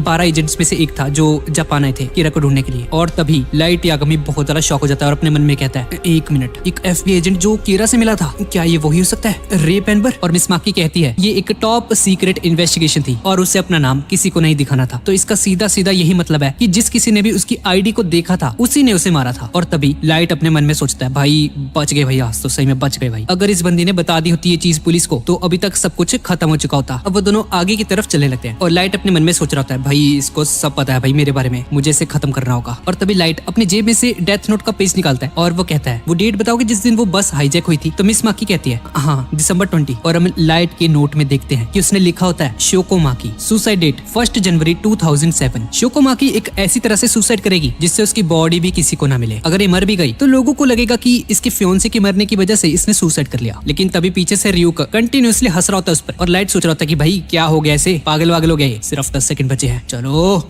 मर भी जाओ जल्दी। और जैसे ही 40 सेकंड पूरे होते हैं वो सोचता है कि भाई 40 सेकंड तो हो गए, ये मरी क्यों नहीं अभी तक, आखिर चल क्या रहा है, ये तो बहुत अजीब है भाई, ये काम क्यों नहीं करा। और तभी रियूक पीछे से कंटिन्यूअसली अभी भी हंस रहा होता है। और तभी लाइट को रियलाइज होता है कि जब मैं मिस माकी से उसका नाम पूछ रहा था ये तब भी हंस रहा था, जब भी इसका नाम सामने आता है ये हंस रहा होता है पीछे। क्या इसका मतलब ये कि ये नकली नाम यूज कर रही है और इस रियूक को उसका असली नाम दिखाई दे रहा है क्योंकि इसके पास शिनिगामी आइज है। और दूसरी तरफ एल का वही पार्टनर वहां पर आता है और उन सभी को एक नकली बैज और ID दे देता है और एल उन्हें कहता है कि इससे तुम कीरा से आसानी से बच पाओगे। और दूसरी तरफ लाइट को ये चीज रियलाइज हो जाती है कि ये बंदी नकली नाम यूज कर रही है क्योंकि रे पेनबर्ग ने अपनी असली ID दिखाई थी इसलिए वो मारा गया था और इसीलिए ये बंदी अपना असली नाम किसी को नहीं बताने वाली। अब अगर मैं इसका नाम इससे बार बार पूछूंगा तो इससे मेरे पास शक हो जाएगा। और तभी मिस माकी कहती है बाद में मिलते हैं और वो वहां से चली जाती है। अब लाइट मन में सोचता है कि उसे बस इसका किसी तरह से असली नाम जानना है। तो इसके पर्स में कुछ ID वगैरह तो होगा ही, कुछ ड्राइविंग लाइसेंस, आधार कार्ड, पैन कार्ड कुछ तो होगा भाई। और दूसरी तरफ उन सभी ऑफिसर्स को एक बेल्ट भी दी जाती है जिसके अंदर ट्रैकिंग डिवाइस लगा होता है और हर एक पुलिस ऑफिसर की लोकेशन एल को 24 घंटे अवेलेबल रहेगी। और तभी लाइट माकी के पास जाता है और उसे कहता है दरअसल मैं आपको एक बात बताना भूल गया, कीरा की इन्वेस्टिगेशन को इसी तरह से डिजाइन किया गया है कि किसी को पता ही न चले कि कौन कौन उस इन्वेस्टिगेशन में शामिल है, इसीलिए तुम्हें कभी भी किसी भी ऑफिसर से कांटेक्ट करने ही नहीं दिया जाएगा। दरअसल मैं टास्क फोर्स का ही एक मेंबर हूँ, मैं इस वक्त इस केस का इंचार्ज हूँ, काफी सारे केसेस सॉल्व किए मैंने, तो मैं सच बोलूं मैं किसी पे भी भरोसा नहीं कर सकती, इसलिए मैं इस केस को खुद सॉल्व करना चाहती हूँ। और तभी लाइट उसे बोलता है क्या आप इस केस में प्लीज हमारी हेल्प करेंगी, टास्क फोर्स को ज्वाइन करने के लिए आपके पास एक ID कार्ड होना चाहिए। तो मिस माकी सोचती है क्या तुम मुझे ज्वाइन करवाना चाहते हो तुम्हारी टीम में। और तभी लाइट बोलता है माफ करना यार मैं कुछ ज्यादा ही एक्साइटेड हो गया लग रहा है। और तभी माकी उसे कहती है मैं ज्वाइन करना चाहती हूँ, प्लीज मुझे भी अपनी टीम में ले लो। और पीछे रियूक ये सब देख के पागलों पागलों की तरह हंसना शुरू कर देता है। और तभी लाइट उसे कहता है ठीक है, पर ज्वाइन करने से पहले मुझे आपकी कोई आईडी वगैरह देखनी पड़ेगी। और मिस माकी अपना ड्राइविंग लाइसेंस निकाल कर दे देती है लाइट के हाथ में। और तभी स्नोफॉल शुरू हो जाती है और लाइट को पता चल जाता है कि इस लड़की का असली नाम नाओमी मिसोरा होता है और वो अपने डेथ नोट के अंदर उसका नाम लिख देता है। अब वो अपनी घड़ी को देखता है और नाओमी से पूछती है कि तुम अपनी घड़ी क्यों देखते रहते हो बार बार। और तभी लाइट बोलता है ओ अच्छा ये, हाँ वो इसलिए क्योंकि मैं ही कीरा हूँ। और ये सुनकर नाओमी बहुत ज्यादा शॉक हो जाती है, वो डर के मारे हिल भी नहीं पाती। और जैसे ही 40 सेकंड पूरे होते हैं नाओमी मुड़कर वहाँ से जाने लगती है और पीछे से लाइट उसे कहता है गुड बाय मिस नाओमी। और हम देखते हैं कि आगे चलकर नाओमी मर जाती है और पीछे खड़े लाइट और रियूक उसे देख रहे होते हैं। अब इसके बाद हम एल को देखते हैं जो कि रे पेनबर की उसी ट्रेन वाली फुटेज को देख रहा होता है जब वो ट्रेन के अंदर से बाहर निकलता है और उसको हार्ट अटैक आता है। एल नोटिस करता है कि जब रे पेनबर उस ट्रेन में चढ़ा था तो उसके हाथ में एक एनवेलप था, लेकिन जब वो उस ट्रेन से बाहर आता है थोड़ी देर बाद तो उसके हाथ में वो एनवेलप नहीं होता। एल बोलता है कि अगर इस फुटेज के हम आखिरी मोमेंट्स में देखें तो ऐसा लगता है कि जैसे रे पेनबर बहुत ही ज्यादा एक्साइटेड था उस ट्रेन के अंदर देखने के लिए। हो सकता है उस ट्रेन के अंदर कीरा हो और इस तरफ लाइट कंटिन्यूसली डेथ नोट में नाम लिख रहा होता है। सोचो अगर किसी वजह से मुझे कुछ बीमारी वगैरह हो गई और मुझे हॉस्पिटल में एडमिट होना पड़े तो सीधा शक जाएगा पुलिस का कि चीफ यागामी का बेटा हॉस्पिटलाइज हो चुका है और कीरा के मर्डर्स बंद हो गए हैं। और इस तरफ एल के पार्टनर वातारी को कॉल आता है और एल को पता चलता है कि रे पेनबर की फियोंसे की डेथ हो चुकी है। और एल जैसे ही उसकी प्रोफाइल खोलता है तो उसे याद आता है कि वो एक एक्स FBI एजेंट है और उसके साथ काम कर चुकी है पहले USA में। अब उसके साथ जो ऑफिसर्स होते हैं वो उसे कहते हैं कि सर हो सकता है कि उसने सुसाइड कर लिया हो उसके फियोंसे की डेथ के बाद। लेकिन एल को इस बात पर विश्वास नहीं होता क्योंकि जिस नाओमी को वो जानता था वो कभी भी सुसाइड तो नहीं कर सकती थी, वो बहुत ही ज्यादा स्ट्रॉन्ग वुमन थी और उसे ऐसा लगता है कि उसे जरूर कोई सुराग वगैरह मिला होगा। और अब एल अपनी सर्च को और भी ज्यादा नैरो कर देता है और कहता है ठीक है तो अब से हम सिर्फ उन्हीं लोगों को इन्वेस्टिगेट करेंगे जिन्हें रे पेनबर इन्वेस्टिगेट कर रहा था। और वो दो लोग हैं डेप्यूटी जनरल कीतामुरा और आप चीफ और आपकी फैमिली। तो अब मैं आप दोनों के घरों में सर्वेलेंस कैमरा और वायर टैप्स लगाना चाहता हूँ। और इधर दूसरी तरफ हम लाइट को देखते हैं जो कि अपने कंप्यूटर में से अपने फादर की सारी फाइल्स को डिलीट कर देता है जो कि उसने एक्सेस की थी ताकि किसी को भी इस पर शक ना हो, और अपने पर्स में डेथ नोट के पेजेस को छुपा लेता है। और इधर दूसरी तरफ वो ऑफिसर्स इस बात के लिए बिल्कुल भी रेडी नहीं होते, ये चीज सिविल राइट्स के अगेंस्ट होती है। और चीफ उसे कहता है कि ठीक है अगर 1% चांस भी है कीरा को पकड़ने का मेरी फैमिली को इन्वेस्टिगेट करके तो ठीक है करो एल, मैं तुम्हारे साथ हूँ। अब थोड़ी देर बाद शाम हो जाती है और एल अपने घर आता है और डोर लॉक होता है तो वो दूसरी चाबी यूज करके घर के अंदर आ जाता है। और हम देखते हैं कि ऑलरेडी कैमरा और वायर टैप्स इंस्टॉल हो चुके हैं उसके घर में। अब लाइट जैसे ही अपने रूम के पास पहुंचता है तो वो हैंडल में कुछ नोटिस करता है और बहुत ज्यादा शॉक हो जाता है, लेकिन वो इस चीज को शो नहीं करता और उसके डोर में से कुछ चिट टाइप बाहर भी निकलता है। पर एल उसे इग्नोर करते हुए अंदर आ जाता है कमरे में और लाइट चुपचाप आकर लेट जाता है बेड के ऊपर और रियू को इग्नोर कर रहा होता है। अब लाइट चुपचाप बाहर जाता है और उस पेपर क्लिप को जो बाहर गिर गया था उसे चुपचाप वहाँ पर रख देता है उस दरवाजे के अंदर। और इस तरफ वो चीफ और एल उसे देख रहे होते हैं और उन्हें लाइट पर थोड़ा थोड़ा शक होना शुरू हो जाता है। अब वो दोनों बाहर जाते हैं और रियूक उससे कंटिन्यूअसली बातें करने की कोशिश करता है लेकिन लाइट उसे इग्नोर कर रहा होता है। अब लाइट अपने सारे कपड़ों को चेक करता है और कहता है ठीक है मुझे नहीं लगता मेरे कपड़ों में कोई माइक्रोफोन है। और वो रियूक को बताता है रियूक मेरे घर में सर्वेलेंस कैमरा और वायर टैप्स इंस्टॉल कर दिए गए हैं। और लाइट को ऐसा इसलिए पता चला क्योंकि वो जो डोर था जब वो अपने डोर को अपने आप क्लोज करता है तो उसको 5 मिलीमीटर नीचे तक छोड़ता है और जब भी वो अपने डोर को ओपन करता है तो उसे थोड़ा सा ऊपर उठाकर देखता है और अगर वो उठ जाता है तो कोई प्रॉब्लम नहीं होती और अगर वो ऊपर नहीं उठता तो इसका मतलब कोई ना कोई उसके कमरे में आया था। वो हिंज के पास एक पेंसिल भी रखता है जब वो दरवाजे को बंद करता है और वो उसे एक ऐसे एंगल पर रखता है कि अगर वो दरवाजा उसे निकाले बिना खोला जाएगा तो वो पेंसिल टूट जाएगी। और आज वो टूटी हुई थी जिसका मतलब है कि उसके कमरे में कोई तो आया था। अब रियूक उसे कहता है कि हो सकता है भाई तुम्हारे पेरेंट्स वगैरह गए हों, पर लाइट उसे बताता है कि वो जो पेपर का पीस था वो जानबूझकर उसने वहां पर रखा था। किसी ने जब उस डोर को ओपन किया था तो उसने टाइम निकाल कर उस चिट को वापस उस डोर में फंसाया ताकि मुझे ऐसा लगे कि कमरे में सब कुछ नॉर्मल है, कोई नहीं गया मेरे कमरे में। और ये काफी ज्यादा अजीब बात थी। अब लाइट एक बुक स्टोर पे जाता है और एक बुक खरीद कर वापस अपने घर में आ जाता है और एक अडल्ट मैगजीन पढ़ना शुरू कर देता है। और चीफ ये देखकर हैरान रह जाता है कि उसका बेटा क्या हरकतें कर रहा है, लेकिन एल को उस पर बहुत ज्यादा शक होने लग जाता है क्योंकि उसे ऐसा लगता है जैसे कि वो दिखा रहा हो कि इन्हीं मैगजीन्स की वजह से वो इतनी सावधानी बरतता है और अपने डोर पे वो पेपर क्लिप वगैरह रखता है। और चीफ उसकी बातें सुनकर थोड़ा गुस्सा हो जाता है। और इस तरफ कमरे में रियूक को सभी के सभी कैमरास मिल जाते हैं और लाइट अपने मन में सोचता है कि ये पक्का एल का आइडिया होगा। अब लाइट एक पोटैटो चिप्स का पैकेट लेकर आता है और अपने रूम में आ जाता है और रियूक को सारे के सारे कैमरास मिल चुके थे जो कि उसके कमरे में लगे हुए थे। तुम्हारे कमरे में ही टोटल 64 कैमरास लगे हुए हैं। और लाइट अपने मन में सोचता है कि इस वक्त मेरी जगह कोई आम इंसान होता तो वो पैनिक कर जाता और कुछ ना कुछ गलती जरूर करता, लेकिन एल मैं ऐसा नहीं हूँ। लगता है तुम मुझे बहुत ही ज्यादा अंडर एस्टिमेट करते हो एल, तुम्हें पता नहीं है मैं भगवान हूँ, तुम गलत इंसान से पंगा ले रहे हो। अब लाइट एक पोटैटो चिप्स का पैकेट ओपन करता है और इसके अंदर कुछ चमक रहा होता है और अब लाइट सोचता है कि इस वक्त जो ब्रॉडकास्ट हो रहे हैं टीवी पर क्रिमिनल्स के, उन्हें उसे मारना होगा, तभी लाइट पर से शक हटेगा एल का, क्योंकि इस वक्त वक्त तो पढ़ाई कर रहा है वो, और पढ़ाई करते वक्त वो उन क्रिमिनल्स को कैसे मार सकता है। तो उसे ऐसा दिखाना पड़ेगा एल को कि वो किरा नहीं है। और हम देखते हैं कि उस बैग ऑफ चिप्स के अंदर एक मिनी टीवी होता है और उसके अंदर एक छोटी सी पेंसिल और एक डेथ नोट का पीस भी रखा होता है, और उस टीवी के अंदर ब्रॉडकास्ट न्यूज चल रही होती है उन क्रिमिनल्स की। और लाइट अपने एक हाथ से अपनी हाई स्कूल की पढ़ाई कर रहा होता है और अपने दूसरे हाथ से उस चिप्स के पैकेट के अंदर उन क्रिमिनल्स के नाम लिख रहा होता है। और अब लाइट सोचता है अब जिस बंदे की मुझे नॉलेज भी नहीं थी वो अगले 40 सेकंड के अंदर अंदर मर जाएगा। और सभी क्रिमिनल्स के नाम लिखने के बाद लाइट उस चिप्स के पैकेट को डस्टबिन में फेंक देता है। और इधर एल का पार्टनर उसे बताता है सर 9 बजे ब्रॉडकास्ट हुआ था 2 क्रिमिनल्स का और वो दोनों ही मारे गए हैं। पर एल तो देखता है कि लाइट पढ़ाई कर रहा है,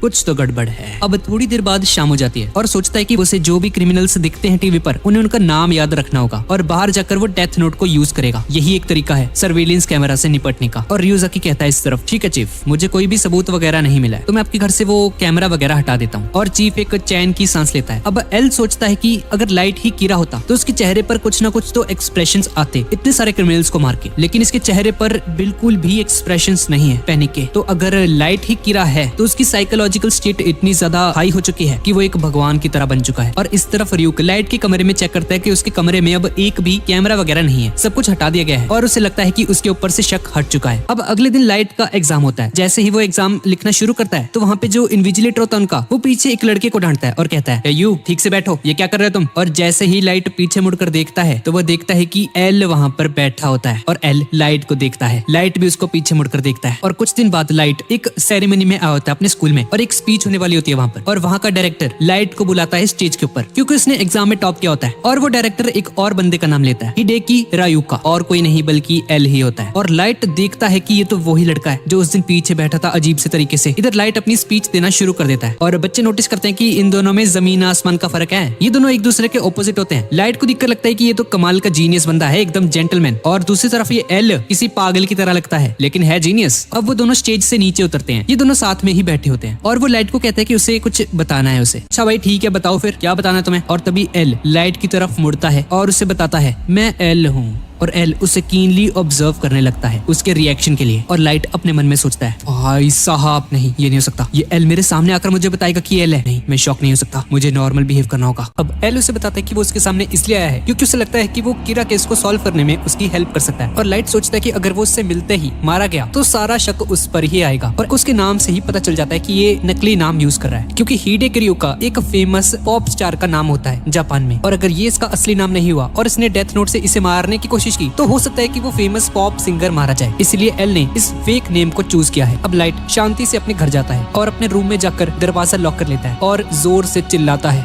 शिट उसने मुझे पहचान लिया, अगर मैंने उसे मारा तो सारा शक मेरे ऊपर आएगा। मैंने इसे हल्के में ले लिया। इससे ये साबित होता है कि उन्हें अभी तक मेरे खिलाफ कोई भी सबूत नहीं मिला है, उन्हें सिर्फ मुझ पर शक है। अब इसके बाद हम लाइट और एल को देखते हैं जो कि एक मैच खेलने आए होते हैं स्कूल में। और इस मैच को लाइट 6 स्कोर से जीत जाता है। अब ये दोनों वापस जाने लगते हैं और एल उसे कहता है लाइट मुझे तुम पर शक है कि तुम कीरा हो। अब इसके बाद ये दोनों एक कॉफी शॉप पर आ जाते हैं और लाइट कहता है कोई बात नहीं, जब तक तुम्हें पूरी तरह से कंफर्म नहीं हो जाता कि मैं कीरा नहीं हूँ तब तक मैं वेट कर सकता हूँ। और एल उसे कहते हैं कि अगर तुम कीरा हो भी तो भी मैं चाहता हूँ कि तुम इन्वेस्टिगेशन में मेरा साथ दो क्योंकि तुम्हारी लॉजिकल रीजनिंग स्किल्स बहुत ही ज्यादा अच्छी हैं। ये दोनों आपस में बात कर रहे थे कि तभी इनका सेलफोन रिंग होता है और वतारी रियोजाकी को कहता है एल बहुत बुरा हुआ। और उन्हें पता चलता है कि लाइट के फादर को हार्ट अटैक आ चुका है। अब ये दोनों जाते हैं लाइट के फादर से मिलने हॉस्पिटल में और हमें पता चलता है कि ये काम कीरा का नहीं था, ये एक जेन्युइन हार्ट अटैक था। लेकिन अब लाइट के फादर ठीक होते हैं और लाइट के फादर उसे बताते हैं कि जब वो गिरा तो उसे ऐसा लगा कि कीरा ने उसे मार दिया, लेकिन ऐसा नहीं था। अब चीफ एल से कहता है कि अब तो तुम्हारा शक दूर हो गया ना, अब तो तुमने बात कर ली मेरे बेटे से। तो एल कहता है हाँ सर। और लाइट उसे कहता है ठीक है अब से मैं तुम्हारा इन्वेस्टिगेशन में साथ दूंगा और कीरा को पकड़ा कर ये कंफर्म करूंगा कि मैं कीरा नहीं हूँ। अब दूसरी तरफ हम एक टीवी न्यूज स्टेशन की मीटिंग का सीन देखते हैं और ये लोग यहाँ पर अपने चैनल की टीआरपी वगैरह बढ़ाने के बारे में बात कर रहे होते हैं क्योंकि इनका चैनल बहुत ही ज्यादा डाउन जा रहा होता है जैसे कि मेरा जा रहा है अभी। और सोचते हैं कि कैसे भाई कुछ तो आइडिया लगाओ यार, कुछ तो सोचो। और तभी उसकी असिस्टेंट वहाँ पर आती है मैनेजर की और इन्हें 4 टेप्स मिलती है और एक लेटर मिलता है और वो पढ़ता है और उसे पता चलता है कि उन्हें ये जो टेप्स है वो कीरा ने भेजी है और ये एक ऐसा मैसेज है इन टेप्स में जो कि कीरा दुनिया को देना चाहता है और अगर इन्होंने इस टेप्स को ब्रॉडकास्ट नहीं किया तो वो उन सबको मार डालेगा। और ये देखकर वो मैनेजर बहुत ही ज्यादा खुश हो जाता है और कहता है भाई साहब इसी का तो वेट था, तो हमारी टीआरपी छत तोड़कर ऊपर जाएगी। अब साकुरा टीवी के ऊपर बताया जाता है सीधे शब्दों में कहा जाए तो कीरा ने हमें बंदी बना लिया है और वो जैसा बोलेगा हमें वैसा ही करना होगा। एल और बाकी के ऑफिसर्स भी इस न्यूज को देख रहे होते हैं और उन्हें लगता है कि कोई फालतू की चीज है, ये लोग बस टीआरपी बढ़ाने के चक्कर में अपनी। और वो बताते हैं कि उन्हें 4 टिप्स मिली हैं और पहली टिप में 2 क्रिमिनल्स का नाम लिखा हुआ था जिनकी मौत कल हो गई थी, जैसा किरा ने कहा था, ठीक दोपहर 3 बजे, और दोनों ही क्रिमिनल्स हार्ट अटैक से मरे हैं। और दूसरी टेप किरा ने हमसे कहा था कि ठीक 5:45 बजे अपने चैनल पर शो करें, और इस टेप के अंदर दुनिया के लिए एक मैसेज है। वो टेप चलना शुरू होती है और हम स्क्रीन पर देखते हैं किरा लिखा होता है और किरा उससे कहता है ठीक है। तो अगर ये टेप चल रही है जैसा कि मैंने इन न्यूज वालों को बोला था, तो अब आपको अपने चैनल काजुओ टीवी पर शिफ्ट करना है। वहाँ का फेमस न्यूज एंकर ही भीमा हार्ट अटैक से अभी मर चुका होगा। वो लोग चैनल चेंज करते हैं और देखते हैं कि सच में वो एंकर मर चुका होता है। और किरा ने बताया कि अब मेरा दूसरा टारगेट है एक दूसरे न्यूज चैनल का एक और एंकर, क्योंकि उसने हमेशा से मेरे ऊपर उंगली उठाई है। वो लोग चैनल पर देखते हैं और देखते हैं कि सच में मर चुका होता है वो एंकर। और एल सोचता है कि अगर ऐसे ही चलता रहा तो भाई बहुत बड़ी गड़बड़ हो जाएगी, जल्दी इसे बंद कराओ। यहाँ पर मात्सुदा साकुरा टीवी को कॉल करता है लेकिन कोई भी कॉल नहीं उठाता जानबूझकर। और किरा कहता है ठीक है, मेरा काम है इस दुनिया को सुधारना, और अगर तुम लोग मेरे पीछे आए तो मैं तुम लोगों को मारने में जरा सा भी नहीं हिचकिचाऊंगा। अब एक ऑफिसर साकुरा चैनल के हेड ऑफिस में जाता है उस टेप्स को रोकने के लिए। वहाँ पर एक गार्ड होता है और उसने डोर को लॉक कर दिया होता है। वो ऑफिसर एक गन निकालता है लेकिन तभी उसे हार्ट अटैक आ जाता है और वो जमीन पर गिर जाता है। और एल इस चीज को देख लेता है कि उनका एक ऑफिसर मर चुका है। आइसावा को बहुत ज्यादा गुस्सा आ जाता है ये देखकर और वो भी वहाँ पर जाने के लिए सोचता है, लेकिन एल उसे रोक देता है और कहता है नहीं, तुम मत जाओ वहाँ पर, तुम्हारे साथ भी यही होगा जो उसके साथ हुआ। मुझे ऐसा लगता है कि किरा अब सिर्फ चेहरा देखकर ही मार सकता है। या तो वो साकुरा टीवी स्टेशन के बाहर है या फिर किसी बिल्डिंग वगैरह पर चढ़ रखा है जहाँ से वो एंट्रेंस पर निगरानी रखे हुए है। और इस तरफ हॉस्पिटल में चीफ यागमी भी इस न्यूज को देख रहा होता है और उससे रहा नहीं जाता और वो एक पुलिस वैन लेकर साकुरा टीवी स्टेशन के हेडक्वार्टर में घुस जाता है। वैन लेकर लाइट के फादर वहाँ पर आते हैं और उनसे कहते हैं अभी की अभी बंद करो इसे और वो सारी की सारी टेप्स मुझे दो, मैं पुलिस से हूँ। वो मैनेजर बोलता है कि सर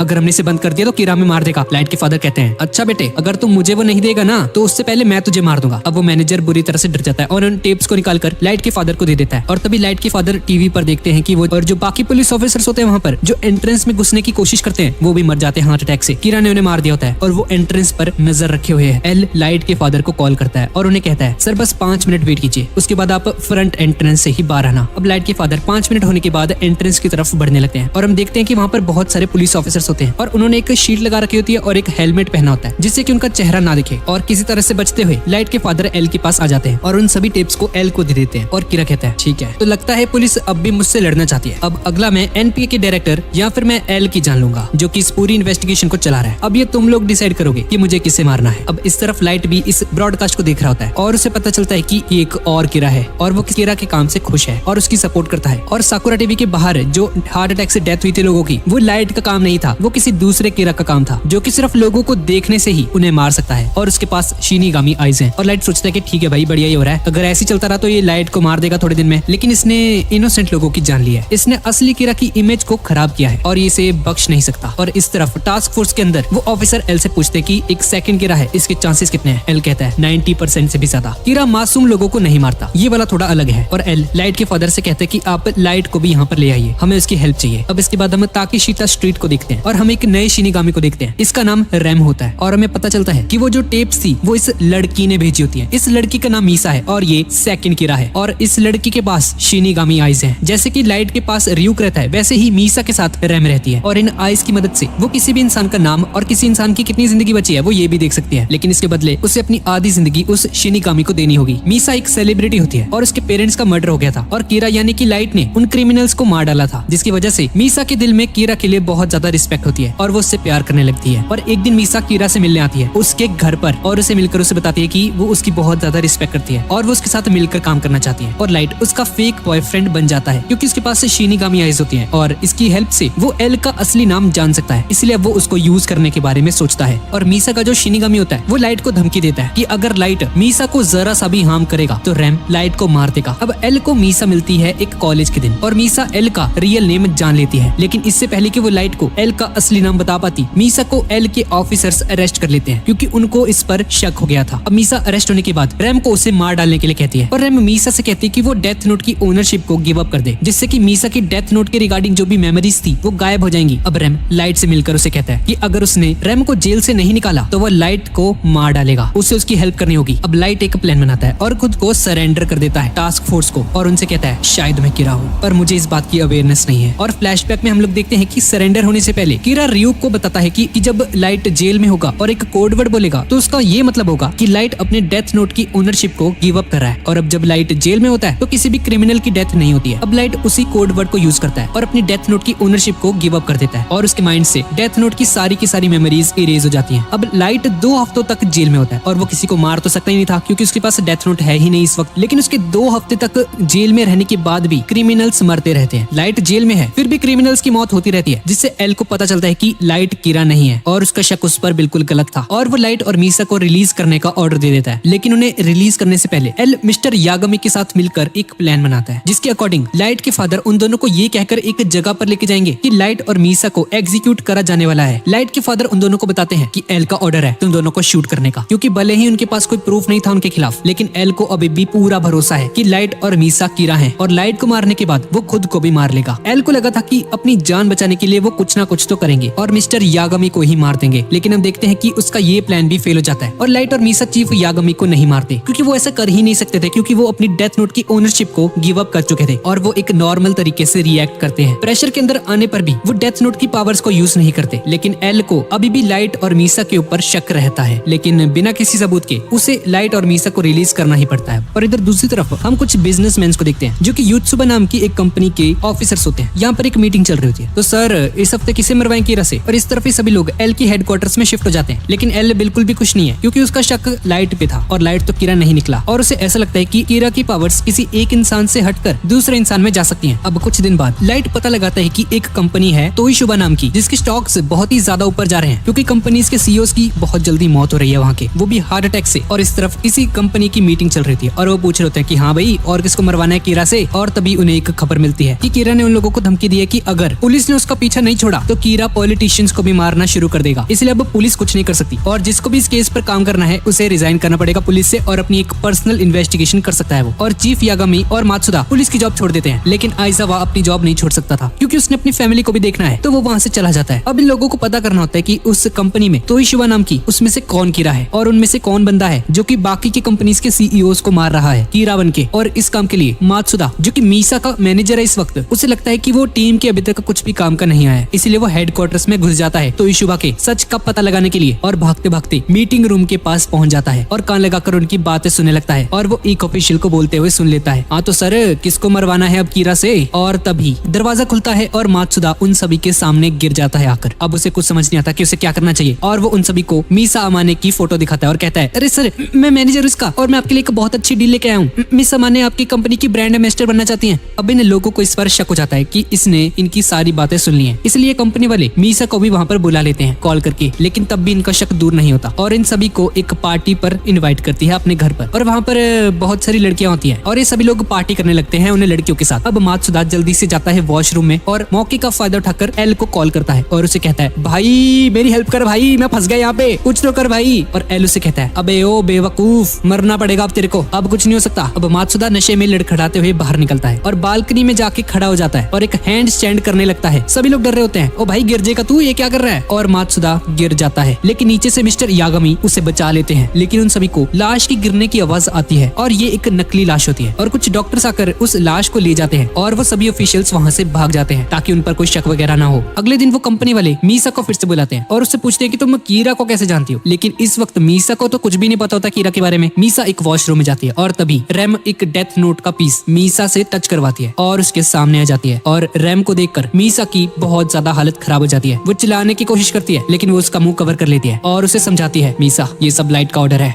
अब चुपचाप वापस जाओ और मैं जिस आदमी के पीछे खड़ी हो जाऊंगी वही तोइशिबा ग्रुप का कीरा है और वही बाकी सीईओज को मार रहा है। अब मीसा को लाइट की सारी मेमोरीज याद होती है और वो उससे बहुत ज्यादा प्यार भी करती है, तो वो रैम पर भरोसा करती है और अंदर जाकर वो देखती है कि रैम हिगुची के पीछे खड़ी होती है जो कि तोइशिबा ग्रुप का सीईओ होता है और ये ही कीरा है। अब एल उनके ऑफिस में सीक्रेट कैमरास और वायर टैप्स लगवा देता है ताकि उन्हें पता चले कि इनमें से असली कीरा कौन है। और तभी ये लोग देखते हैं कि ये लोग आपस में बात कर रहे होते हैं, तो ठीक है इस बार हम बड़ी कंपनियों का शिकार करेंगे, एक को हार्ट अटैक से, एक को किसी बीमारी से और एक को हाई बीपी से मार डालते हैं। अब ये देखकर लाइट को बहुत ज्यादा गुस्सा आ जाता है और वो उनमें से एक ऑफिशियल को कॉल करता है और उसे कहता है, मुझे पता है तुम कौन हो क्योंकि मैं एल हूँ। और ये सुनकर वो बंदा बहुत ज्यादा घबरा जाता है, जैसा मैं बोलता हूँ अब तुम्हें वैसा ही करना होगा, आज की रात मैं कीरा को पकड़ने वाला हूँ और तुम किसी न किसी तरीके से उन किलिंग्स को डिले करवा दो, तुम मेरी मदद करो और मैं तुम्हारी मदद करूंगा। अब ये बंदा लाइट यानी कि एल की बात मान जाता है और उन लोगों की किलिंग्स को डिले करवा देता है। तभी मीसा एल के पास आती है और बताती है कि उसे हिगुची पर शक है, लेकिन इन लोगों को भी ये नहीं पता होता कि वो मारता कैसे है कीरा बन के। और ये पता करने के लिए एल हिगुची की कार, उसका बाथरूम और उसके बेडरूम में कैमरास फिट करवा देता है और एक प्लान बनाता है कि लाइट एल बन के फिर से उसी बंदे को कॉल करेगा और उसे बोलता है हिगुची को कॉल करो और उसे कहो कि साकुरा टीवी ऑन करे। अब वो ऐसा ही करता है और हिगुची देखता है कि साकुरा टीवी के ऊपर कोई बंदा उसकी सारी की सारी जो मीटिंग्स थी उनकी बातें लीक कर रहा है और उन सभी को बता रहा होता है कि लोग कैसे सीईओस को मार रहे हैं। और तभी स्क्रीन अचानक से गिर जाती है और उस बंदे का चेहरा टीवी के सामने आ जाता है और एक कोई और नहीं बल्कि मात्सुदा है जो कि मीसा माने का मैनेजर है। लेकिन हिगुची को ये देखकर बहुत ही ज्यादा शॉक होता है क्योंकि ये तो मर चुका था, उस दिन ये मर गया था जिस दिन ये लोग पार्टी करने गए थे मीसा माने के घर पे। अब हिगुची इसे मारने के लिए निकल पड़ता है साकुरा टीवी के हेडक्वार्टर्स की तरफ। हिगुची के पास ही डेथ नोट होती है लेकिन उसे इस बंदे का असली नाम नहीं पता होता और इसीलिए उसका नाम जानने के लिए ये रैम से शिनिगामी आइस की डील कर लेता है। और इस वक्त हिगुची के पास जो डेथ नोट है वो रैम की है जो कि पहले मीसा के पास थी। अब ओवर स्पीडिंग की वजह से एक ऑफिसर इसे पकड़ लेता है। हाँ भी बहुत जल्दी तेरे को चलान होएगा, चलान 5000 निकाल। लेकिन अब हिगुची के पास शिनिगामी आइस होती है और इसका यूज करके ये अपनी डेथ नोट में इस बंदे का नाम लिख देता है और ये पुलिस वाला एक्सीडेंट से मर जाता है। और इस तरफ एल समझ जाता है कि ये हिगुची ही सेकंड कीरा है और ये सिर्फ चेहरे देखकर ही लोगों को मार रहा है। अब लाइट, एल और वटारी एक हेलीकॉप्टर में बैठकर हिगुची के पीछे लग जाते हैं जो कि पूरी फुल स्पीड में साकुरा टीवी की तरफ जा रहा होता है। और तभी हिगुची अपने सामने देखता है कि पूरी की पूरी पुलिस फोर्स आ चुकी है उसके सामने और तभी एल का हेलीकॉप्टर भी वहाँ पर आ जाता है और ये लोग हिगुची को पकड़ लेते हैं और उसे अरेस्ट कर लेते हैं। और वो बताता है कि एक डेथ नोट नाम की बुक होती है जिसमें वो लोगों का नाम लिख के मारता था वो लोगों को। लाइट के फादर उस बुक को अपनी कस्टडी में ले लेते हैं और अब उस डेथ नोट को छूने की वजह से रैम को देख पाते हैं और उनके सामने रैम शिनिगामी खड़ी होती है। लाइट के फादर जोर से चिल्लाते हैं और तभी एक दूसरा ऑफिसर वहाँ पर आता है और वो भी डेथ नोट को छू लेता है जिसकी वजह से वो भी रैम को देख पाता है। और अब उनके सामने एक राक्षस खड़ा हुआ है। अब एल उस डेथ नोट को अपने पास मंगवाता है और उसे छू कर देखता है और उसे भी अपने सामने एक शिनिगामी दिखता है और उसे देखकर एल को अपनी आंखों पर यकीन नहीं आता। भाई साहब ये असली में होते हैं। शिट, अरे डेथ नोट कहाँ गई? तभी एल अपने साइड में देखता है और देखता है कि वो डेथ नोट लाइट के हाथ में है और तभी लाइट जोर से चिल्लाता है और उसे अपनी पुरानी सभी मेमोरीज याद आ जाती हैं। अब लाइट को इतनी जोर से चिल्लाता हुआ देखकर एल को लगता है कि वो भी उस शिनिगामी को देख पा रहा है, इसलिए वो भी थोड़ा सा पैनिक कर गया और हमें पता चलता है कि ये लाइट का ही एक प्लान था। लाइट की याददाश्त वापस आ चुकी है और ये इसका ही प्लान था ताकि ये इनोसेंट प्रूफ हो सके और एल का शक इस पर से हट जाए पूरी तरह से। और एक फ्लैशबैक में हम लोग देखते हैं कि जब लाइट ने अपनी डेथ नोट को रैम को दिया था और अपनी डेथ नोट की ओनरशिप को गिव अप कर दिया था तो उसने उसे कहा था कि इस डेथ नोट को किसी ऐसे बंदे को देना जो कि पैसे के पीछे पागल हो और बहुत ही ज्यादा लालची हो, जिससे कि मीसा के ऊपर शक हट जाएगा कीरा होने का और फिर वो एल के साथ इन्वेस्टिगेशन में शामिल हो जाएगा और उसके साथ मिलकर अपनी रीजनिंग स्किल से उस नए डेथ नोट के ओनर को पकड़ लेगा। और जब वो डेथ नोट को फिर से टच करेगा तो उसकी सारी की सारी मेमोरीज फिर से वापस आ जाएंगी और जैसा कि लाइट ने प्लान किया था बिल्कुल वैसा ही हुआ। अब लाइट उस डेथ नोट को ओपन करता है और अपने खून से ही हिगुची का नाम लिख देता है उस डेथ नोट में और हिगुची मर जाता है 40 सेकंड बाद हार्ट अटैक से। अभी सभी लोग एल के हेडक्वार्टर्स में आ जाते हैं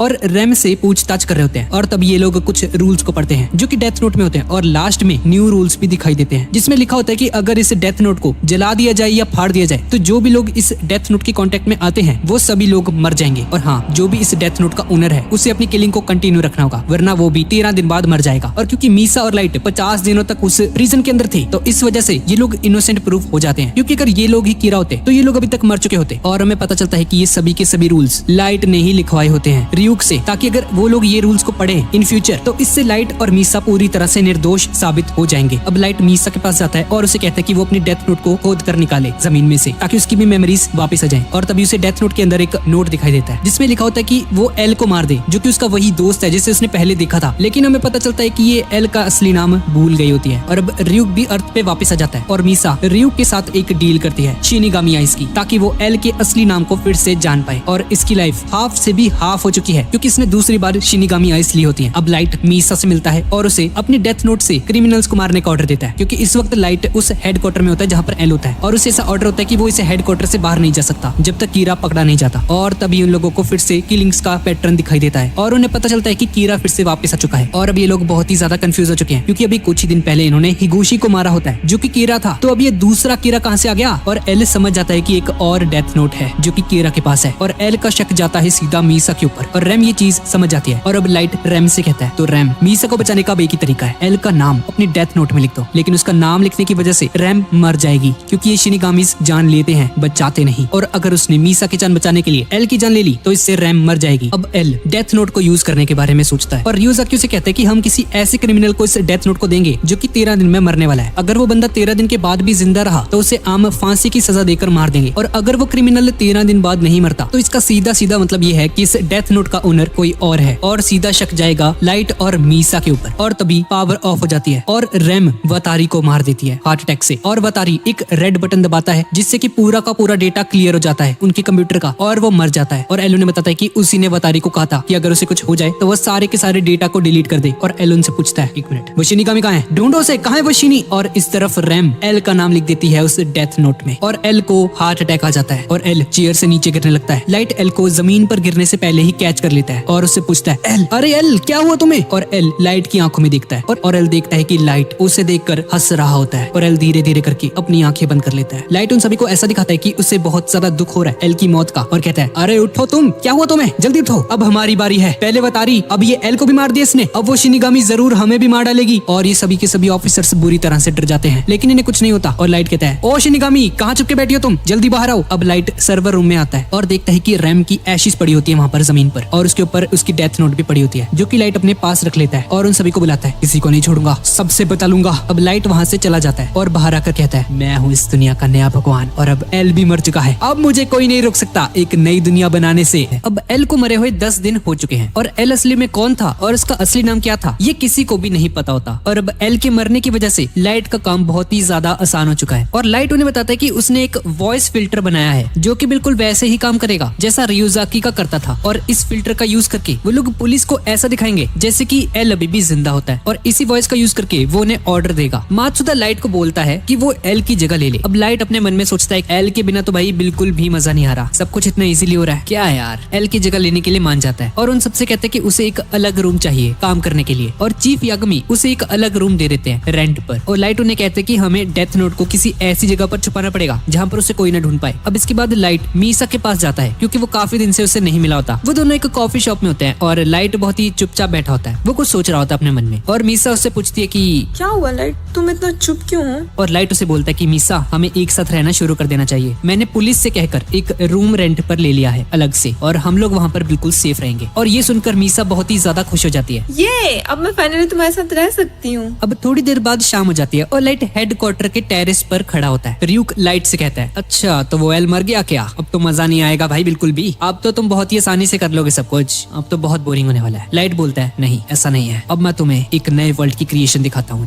रियूक के सुनकर काफी ज्यादा हैरान हो जाता है और लाइट अपना पेन उठाता है और क्रिमिनल्स का नाम एक एक करके डेथ नोट में लिखना शुरू कर देता है। फिर से एक के बाद एक क्रिमिनल्स मरना शुरू हो जाते हैं और कीरा की वही दहशत लोगों के मन में फिर से आ जाती है। पूरा वर्ल्ड कीरा को जानने लगता है और उसके इंसाफ करने के तरीके को सब लोग एक्सेप्ट करने लगते हैं। अब इसके बाद हम एक ऑर्फनेज को देखते हैं जिसके बाहर वेमीज हाउस लिखा होता है और ये वतारी का हाउस होता है। एक बंदा वहाँ पर बैठा होता है और वो 2 अनाथ बच्चों को बोलता है, तो एल मर चुका है। इन 2 बच्चों का नाम होता है मेलो और नियर और एल का बचपन भी इसी ऑर्फनेज में बीता होता है। मेलो उस बुड्ढे के पास आता है और उसे कहता है, एक मिनट, क्या मतलब एल मर गया? ऐसे कैसे मर गया? वो उसने मुझे प्रॉमिस किया था कि वो कीरा को पकड़ के रहेगा, वो ऐसे नहीं मर सकता, ये कैसे हो सकता है? और उससे पूछता है कि एल ने मरने से पहले किसे बोला था उसकी जगह लेने को, मुझे या फिर नियर को? वो बुड्ढा उन्हें बोलता है कि नहीं, उसने ऐसा कुछ नहीं कहा, कुछ बोलने से पहले ही उसने दम तोड़ दिया। अब मेलो बोलता है रॉजर को एल की जगह नियर ले सकता है क्योंकि वो दिमाग से काम लेता है और मेरी तरह इमोशनल नहीं होता बात बात पे। और वो बोलता है कि वो ऑर्फनेज छोड़कर जा रहा है और अपनी लाइफ को एक बार फिर से शुरू करना चाहता है अकेले। अब इस बात को 5 साल हो जाते हैं और वापस से हम प्रेजेंट में आ जाते हैं और नियर एल की जगह ले लेता है कीरा केस को इन्वेस्टिगेट करने के लिए। और वो अमेरिका के प्रेसिडेंट से मिलकर उन्हें बताता है कि एक डेथ नोट नाम की चीज है जो कि कीरा यूज करता है और वो इस वक्त जापानीज पुलिस के पास है। और इस वक्त जो एल हम देख रहे हैं टीवी पे जो कि पुलिस को ऑर्डर्स देता है और कीरा से बात करता है वो फेक है और जापानीज पुलिस के थ्रू बनाया गया है और रियल एल मारा जा चुका है। वो प्रेसिडेंट FBI के डायरेक्टर से पूछते कि भाई कौन है ये लड़का और इसे इतना सब कुछ कैसे पता है? वो बंदा बताता है कि इसका नाम नियर है और इसके पास एल जितना ही दिमाग है और ये कीरा केस को इन्वेस्टिगेट कर रहा है। अमेरिकन गवर्नमेंट कीरा को पकड़ने के लिए एक अलग से ऑर्गेनाइजेशन बनाती है जिसका नाम है SPK, स्पेशल प्रोविजन फॉर कीरा, जिसमें काम करने वाले लोगों में FBI और CIA के मेंबर्स होते हैं और नियर भी होता है। अब इसके बाद हम लाइट के घर में देखते हैं, वो सभी लोग वहाँ पर बैठे होते हैं सोफे पे और लाइट अपने मन में सोचता है सब कुछ नॉर्मल है, किसी को मुझ पर शक नहीं है और क्राइम भी काफी ज्यादा कम हो चुका है। अब कोई भी बंदा क्राइम करने से पहले 100 बार सोचता है। और तभी लाइट की बहन सायू वहाँ पर पर आ जाती है। वो छोटी सी बच्ची जो हमने पहले देखी थी अब ये बड़ी हो चुकी है। अब मात्सुदा उसे देखकर बहुत ज्यादा हैरान हो जाता है और उसे वो काफी क्यूट लगती है और उस पर ट्राइयां मारने लगता है ये। और तभी लाइट के फादर उसे कहते हैं, ओ मात्सुदा मेरे सामने तू लगा हुआ है ये सब करने। तभी चीफ यागामी को आइजावा का कॉल आता है और उन्हें पता चलता है कि एनपीए के डायरेक्टर का किडनैप हो चुका है, किसी ने उन्हें किडनैप कर लिया है। और आइजावा ने बताता है कि उन लोगों ने डायरेक्टर को रिहा करने के बदले में डेथ नोट मांगी है। अब ये सुनकर सब लोग बहुत ही ज्यादा हैरान हो जाते हैं और लाइट मन में सोच रहा होता है, एक मिनट, इन्हें कैसे पता चला कि डेथ नोट हमारे पास है, ये कैसे हो सकता है। इसके बाद लाइट के फादर अपने ऑफिस में बैठे होते हैं और कुछ सोच रहे होते हैं और तभी इन्हें आइजावा का कॉल आता है और उन्हें बताता है कि सर आपसे कोई मिलना चाहता है। वो बंदा चीफ यागामी के ऑफिस में आता है और बताता है कि वो एक FBI एजेंट है और उस पर उसका फेक नेम लिखा होता है उसके ID कार्ड पर। वो एजेंट चीफ यागामी से पूछता है कि डायरेक्टर यहाँ पर है क्या, लेकिन लाइट के फादर उसे मना कर देते हैं और कहते हैं नहीं, वो भी बाहर गए। तभी वो एजेंट बोलता है, आप पुलिस वालों ने इस चीज को प्रूव कर दिया कि हम आप पर भरोसा नहीं कर सकते, इसलिए अच्छा होगा कि आप डेथ नोट हमें दे दो। ये सुनकर चीफ यागामी बहुत ही ज्यादा शॉक हो जाते हैं और उसे लगता है कि इन लोगों ने ही डायरेक्टर का किडनैप किया है और गुस्से में आकर उसका गला पकड़ने लगते हैं और पूछते हैं, तेरी ऐसी की तैसी, कहाँ छुपाया तुमने डायरेक्टर को, बताओ मुझे, कहाँ किडनैप किया तुमने उसे। पर एजेंट बोलता है कि क्या, किस बारे में बात कर रहे हो तुम, मुझे नहीं पता, डायरेक्टर को किडनैप करने में FBI का कोई भी हाथ नहीं है। और ये सारी की सारी बातें नियर बैठा सुन रहा होता है अपने ऑफिस में और उसे पता चलता है कि एनपीए के डायरेक्टर को किसी ने किडनैप कर लिया है और ये कोई ऐसा बंदा है जिसे डेथ नोट चाहिए। अब नियर उस FBI एजेंट को ऑर्डर देता है कि वो उसे बताए चीफ यागामी को कि वो लोग उनकी हेल्प करेंगे डायरेक्टर को बचाने में और उस डेथ नोट को वो कभी बाद में ढूंढ लेंगे, अभी डायरेक्टर की जान बचाना बहुत इंपॉर्टेंट है। अब इसके बाद हम मेलो को देखते हैं और इसी ने डायरेक्टर का किडनैप करवाया था, FBI ने नहीं करवाया, इस बंदे ने करवाया है। अब मेलो उस डायरेक्टर के पास जाता है और उससे पूछता है, अभी तो बताओ कौन कौन है इसमें शामिल, चीफ यागामी भी था ना तुम्हारे साथ। डायरेक्टर उसे बोलता है, हाँ तुम सही कह रहे हो। अब ये सभी लोग डायरेक्टर को वहीं पे छोड़कर अंदर की तरफ चले जाते हैं और आपस में कुछ बात कर रहे होते हैं और तभी एक गुंडा इनका आकर इन्हें बताता है कि उस डायरेक्टर ने सुसाइड कर लिया है। और मेलो समझ जाता है कि कीरा ने इस डायरेक्टर को मार दिया क्योंकि डायरेक्टर को सब कुछ पता था डेथ नोट के बारे में, कीरा केस के इन्वेस्टिगेशन में कौन कौन शामिल था, कौन कौन से ऑफिसर्स इसमें काम कर रहे थे, डायरेक्टर को इस सब की नॉलेज थी, इसलिए लाइट ने इसे मरवा दिया। और मेलो समझ जाता है कि कीरा ने इसको मरवा दिया है। अब उसका एक और गुंडा जो होता है वो उससे पूछता है कि भाई अब क्या करेंगे हम, डायरेक्टर तो मर गया और इसके बदले हमने डेथ नोट मांगी थी, अब हम उनसे नेगोशिएट कैसे करेंगे। और तभी मेलो को आइडिया आता है कि वो चीफ यागामी की बेटी सायू को किडनैप करेगा और उसके बदले डेथ नोट को मांगेंगे। अब इस तरफ टास्क फोर्स में इन लोगों को डायरेक्टर और उस किडनैपर के बारे में कुछ भी पता नहीं चला होता। अब लाइट मन में सोच रहा होता है कि उसने डायरेक्टर को तो मार दिया है और अभी तक उन किडनैपर्स की कोई भी कॉल नहीं आई है, तो कहीं इसका मतलब ये तो नहीं है कि उन्होंने डील को कैंसिल कर दिया है क्योंकि डायरेक्टर मर चुका है। और तभी चीफ यागामी के फोन पर डायरेक्टर के फोन से कॉल आता है और आइजावा जल्दी से उस फोन को ट्रेस करने लगता है। अब वो किडनैपर जो कि असली में मेलो होता है वो बोलते हैं कि उस डील को हमने कैंसिल कर दिया है क्योंकि डायरेक्टर मर चुके हैं और अब वो लोग इस डील को सायू के बदले करेंगे, चीफ यागामी की बेटी के बदले में। अब ये सुनकर चीफ यागामी बहुत ही ज्यादा घबरा जाते हैं और मेलो ने बोलता है, मैं चाहता हूँ कि तुम लोग पुलिस फोर्स की बिल्कुल भी मदद ना लो क्योंकि अगर तुमने ऐसा किया तो मैं तुम्हारी बेटी को मार दूंगा। और हाँ रुको, मैं तुम्हें डायरेक्टर की फोटो भेजता हूँ, उसने सुसाइड कर लिया है, मर गया है वो, ताकि तुम्हें मजाक न लगे ये सब। और इतना बोलकर वो फोन काट देता है और लाइट ये सब सुनकर बहुत ही ज्यादा गुस्से में होता है क्योंकि उसकी बहन को किडनैप कर लिया गया होता है। लाइट ने बिल्कुल भी उम्मीद नहीं की थी कि वो लोग इस हद तक पहुंच जाएंगे डेथ नोट को पाने के लिए। चीफ यागामी अपने घर पे फोन करते हैं और उनकी वाइफ उन्हें बताती है कि सायू अभी तक घर पे नहीं आई है और ये सुनकर चीफ यागामी और भी ज्यादा घबरा जाते हैं। लाइट सायू के फोन पर कॉल करता है लेकिन उसका फोन रोड के किनारे पर पड़ा होता है। अब दूसरी तरफ नियर को डायरेक्टर के डेथ की इंफॉर्मेशन मिल जाती है और नियर अपने दो ऑफिसर से पूछता है कि तुम्हें क्या लगता है किसने किया ये काम। एक ऑफिसर बोलता है कि मुझे लगता है ये किडनैपर्स ने मारा उसको और दूसरा ऑफिसर बोलता है हो सकता है ये कीरा का काम हो। और नियर बोलता है बिल्कुल सही, ऐसा ही हुआ होगा, अगर हॉस्टेज ही जिंदा नहीं बचा तो पुलिस डेथ नोट का ट्रेड क्यों करेगी। और ऐसा करके कीरा ने उस डेथ नोट को गलत हाथों में पड़ने से बचा लिया है और अगर ये सचमुच कीरा का काम है तो हमारी सस्पेक्ट्स की लिस्ट बहुत ही ज्यादा छोटी हो चुकी है अब तो। और वो समझ आता है कि ये मेलो का काम है। अब वो उन्हें मेलो की फोटो दिखाता है और उनसे कहता है इस बंदे का पता लगा सकते हो, ये इस वक्त कहाँ पर है। और उस ऑफिसर को पता होता है इसके बारे में और वो नियर को बताता है कि हाँ सर, इसने 5 साल पहले एक ऑर्फनेज छोड़ दिया था। अब नियर मन में सोचता है कि ये मेलो बहुत ही ज्यादा हरामी टाइप है और इसके इमोशंस पर कोई भी कंट्रोल नहीं है। और इस तरफ उन ऑफिसर्स को फिर से कॉल आता है मेलो का और मेलो ने बताता है तो अब मैं तुम लोगों को एक एड्रेस दे रहा हूँ लॉस एंजलिस का और तुम्हें उस डेथ नोट को वहाँ पर लेकर आना है और बदले में सायू को ले जाना। ये एक्सचेंज लॉस एंजलिस में होने वाला है और हाँ खबरदार अगर पुलिस फोर्स को बुलाया तुमने। अब लाइट के फादर बोलते हैं कि ये उनकी रिस्पॉन्सिबिलिटी बनती है कि वो उस डेथ नोट को लेकर जाए और अपनी बेटी को वापस लेकर आए और इसके जो भी कॉन्सिक्वेंसेस होंगे वो उन्हें झेलने को पूरी तरह से रेडी है। अब लाइट की सुनकर बहुत ही ज्यादा गुस्सा हो जाता है और कहता है नहीं डैड, हम ऐसा नहीं कर सकते, हमें कुछ प्लान बनाना होगा, अगर कुछ गड़बड़ हो गई तो उसमें आपकी जान भी जा सकती है। लेकिन उनके पास ज्यादा टाइम नहीं होता और इन्हें 2 दिन के अंदर अंदर लॉस एंजलिस पहुंचना होता है। और इस तरफ नियर FBI के डायरेक्टर को एक्सप्लेन करता है कि डायरेक्टर को कीरा ने मारा है, ना कि उन किडनैपर्स ने। और तभी लाइट FBI के डायरेक्टर को एल बन के कॉल करता है और उनसे पूछता है कि क्या वो उनकी हेल्प कर सकता है डायरेक्टर के मर्डर को सॉल्व करने में। नियर FBI के डायरेक्टर से कहता है सर 1 मिनट, मुझे फोन देंगे प्लीज। अब नियर लाइट को बोलता है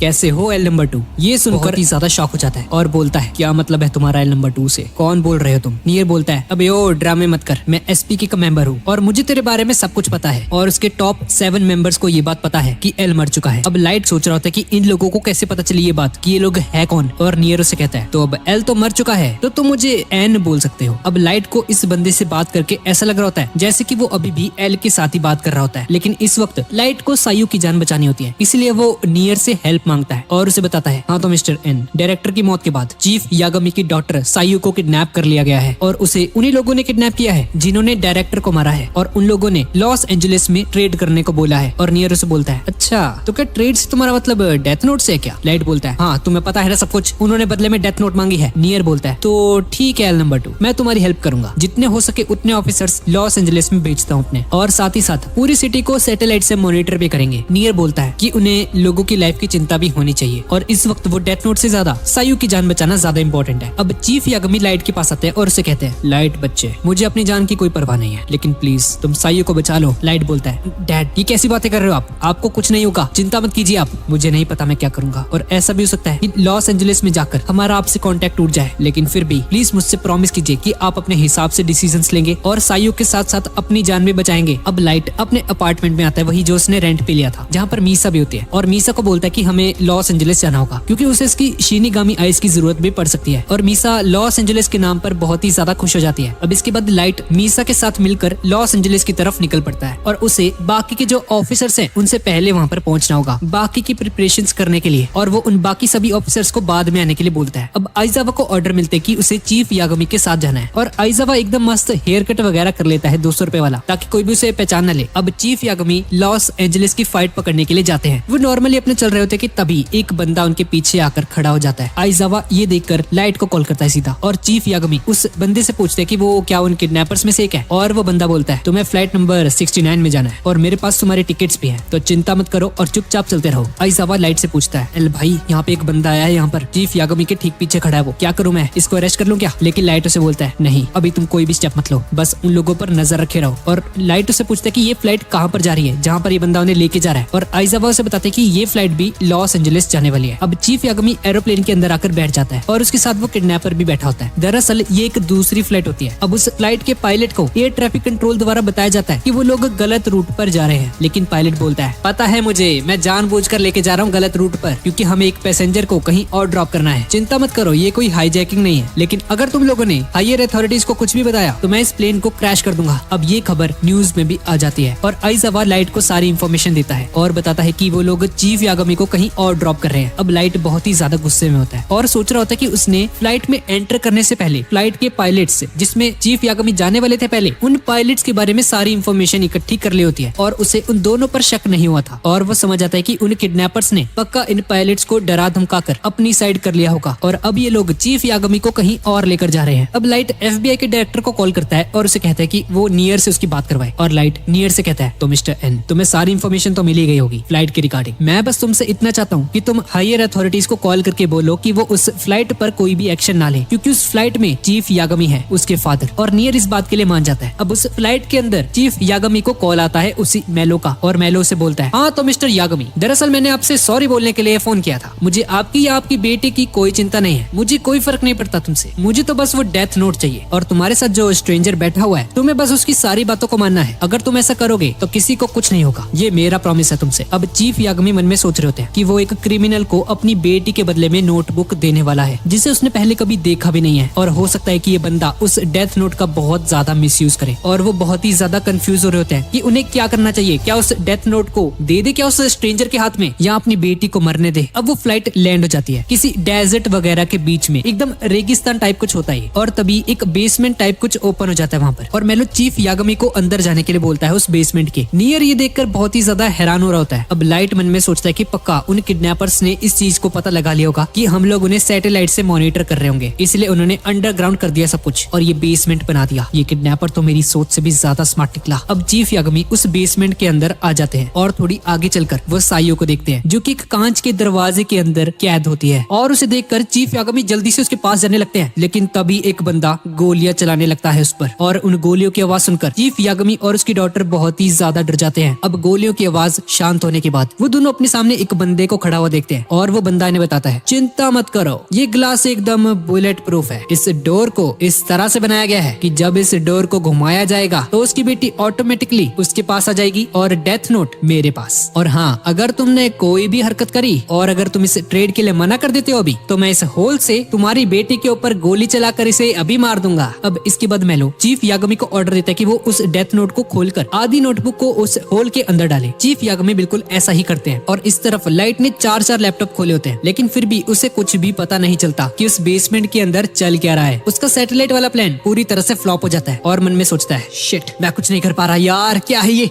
क्या चल रहा है वहाँ पे। और तभी वो अपनी घड़ी में से डेथ नोट का एक पीस बाहर निकालता है और लाइट मन में सोचता है, क्या मुझे मेरी बहन साइयो को मरवा देना चाहिए, क्या करूँ क्या करूँ, वो डेथ नोट किसी क्रिमिनल के हाथ लग जाएगी। और इधर दूसरी तरफ वो बंदा बोलता है कि हमें टेस्ट करना है एक बार कि ये काम करती भी है कि नहीं, मुझे इस डेथ नोट को एक बार टेस्ट करना है कि ये असली है या नहीं। चीफ यागमी कहता है, नहीं, मैं तुम्हें ऐसा नहीं करने दूंगा, तुम किसी इनोसेंट को नहीं मार सकते ऐसे। वो बंदा चीफ यागमी को समझाता है, तुम चिंता मत करो, ये करना जरूरी है, हमें कैसे पता चलेगा कि ये डेथ नोट असली है या नकली, और अगर ये ट्रेड नहीं हो पाई तो मुझे मजबूरन तुम्हारी डॉटर को मारना पड़ेगा। अब लाइट मन में सोचता है कि वो अपनी बहन को तो नहीं मार सकता, पर अब उसके पास और कोई ऑप्शन नहीं है, उसे उस डेथ नोट को अलविदा कहना होगा। और तभी ये बंदा एक नाम लिखता है डेथ नोट पर उस डेथ नोट को टेस्ट करने के लिए, और मेलो के पीछे खड़ा हुआ बंदा नीचे गिर जाता है और मेलो के साथ बैठा हुआ पर्सन बोलता है, मरो मरो मरो, ऐसा ही होता है जब तुम मेरी पीठ पीछे ड्रग्स बेचते हो, तुम्हें क्या लगा मुझे पता नहीं चलेगा। दरअसल ये बंदा इनकी पीठ पीछे ड्रग्स बेच रहा होता है और इन्हें इस बात का पता होता है, इसलिए ये लोग इसे टेस्ट करने के तौर पर मरवा देते हैं। मेलो उसे कंफर्मेशन देता है, हाँ ठीक है, असली है ये डेथ नोट, ले लो उसे। और फाइनली साइयो के बदले वो उस डेथ नोट को ले लेते हैं और चीफ यागमी साइयो को लेकर सीढ़ियों से बाहर आ जाते हैं उस बेसमेंट से। लाइट अपनी सैटेलाइट में देखता है कि उसके फादर बाहर आ रहे हैं साइयो को लेकर और साइयो बिल्कुल सही सलामत है। और इस तरफ डायरेक्टर नियर को बताता है,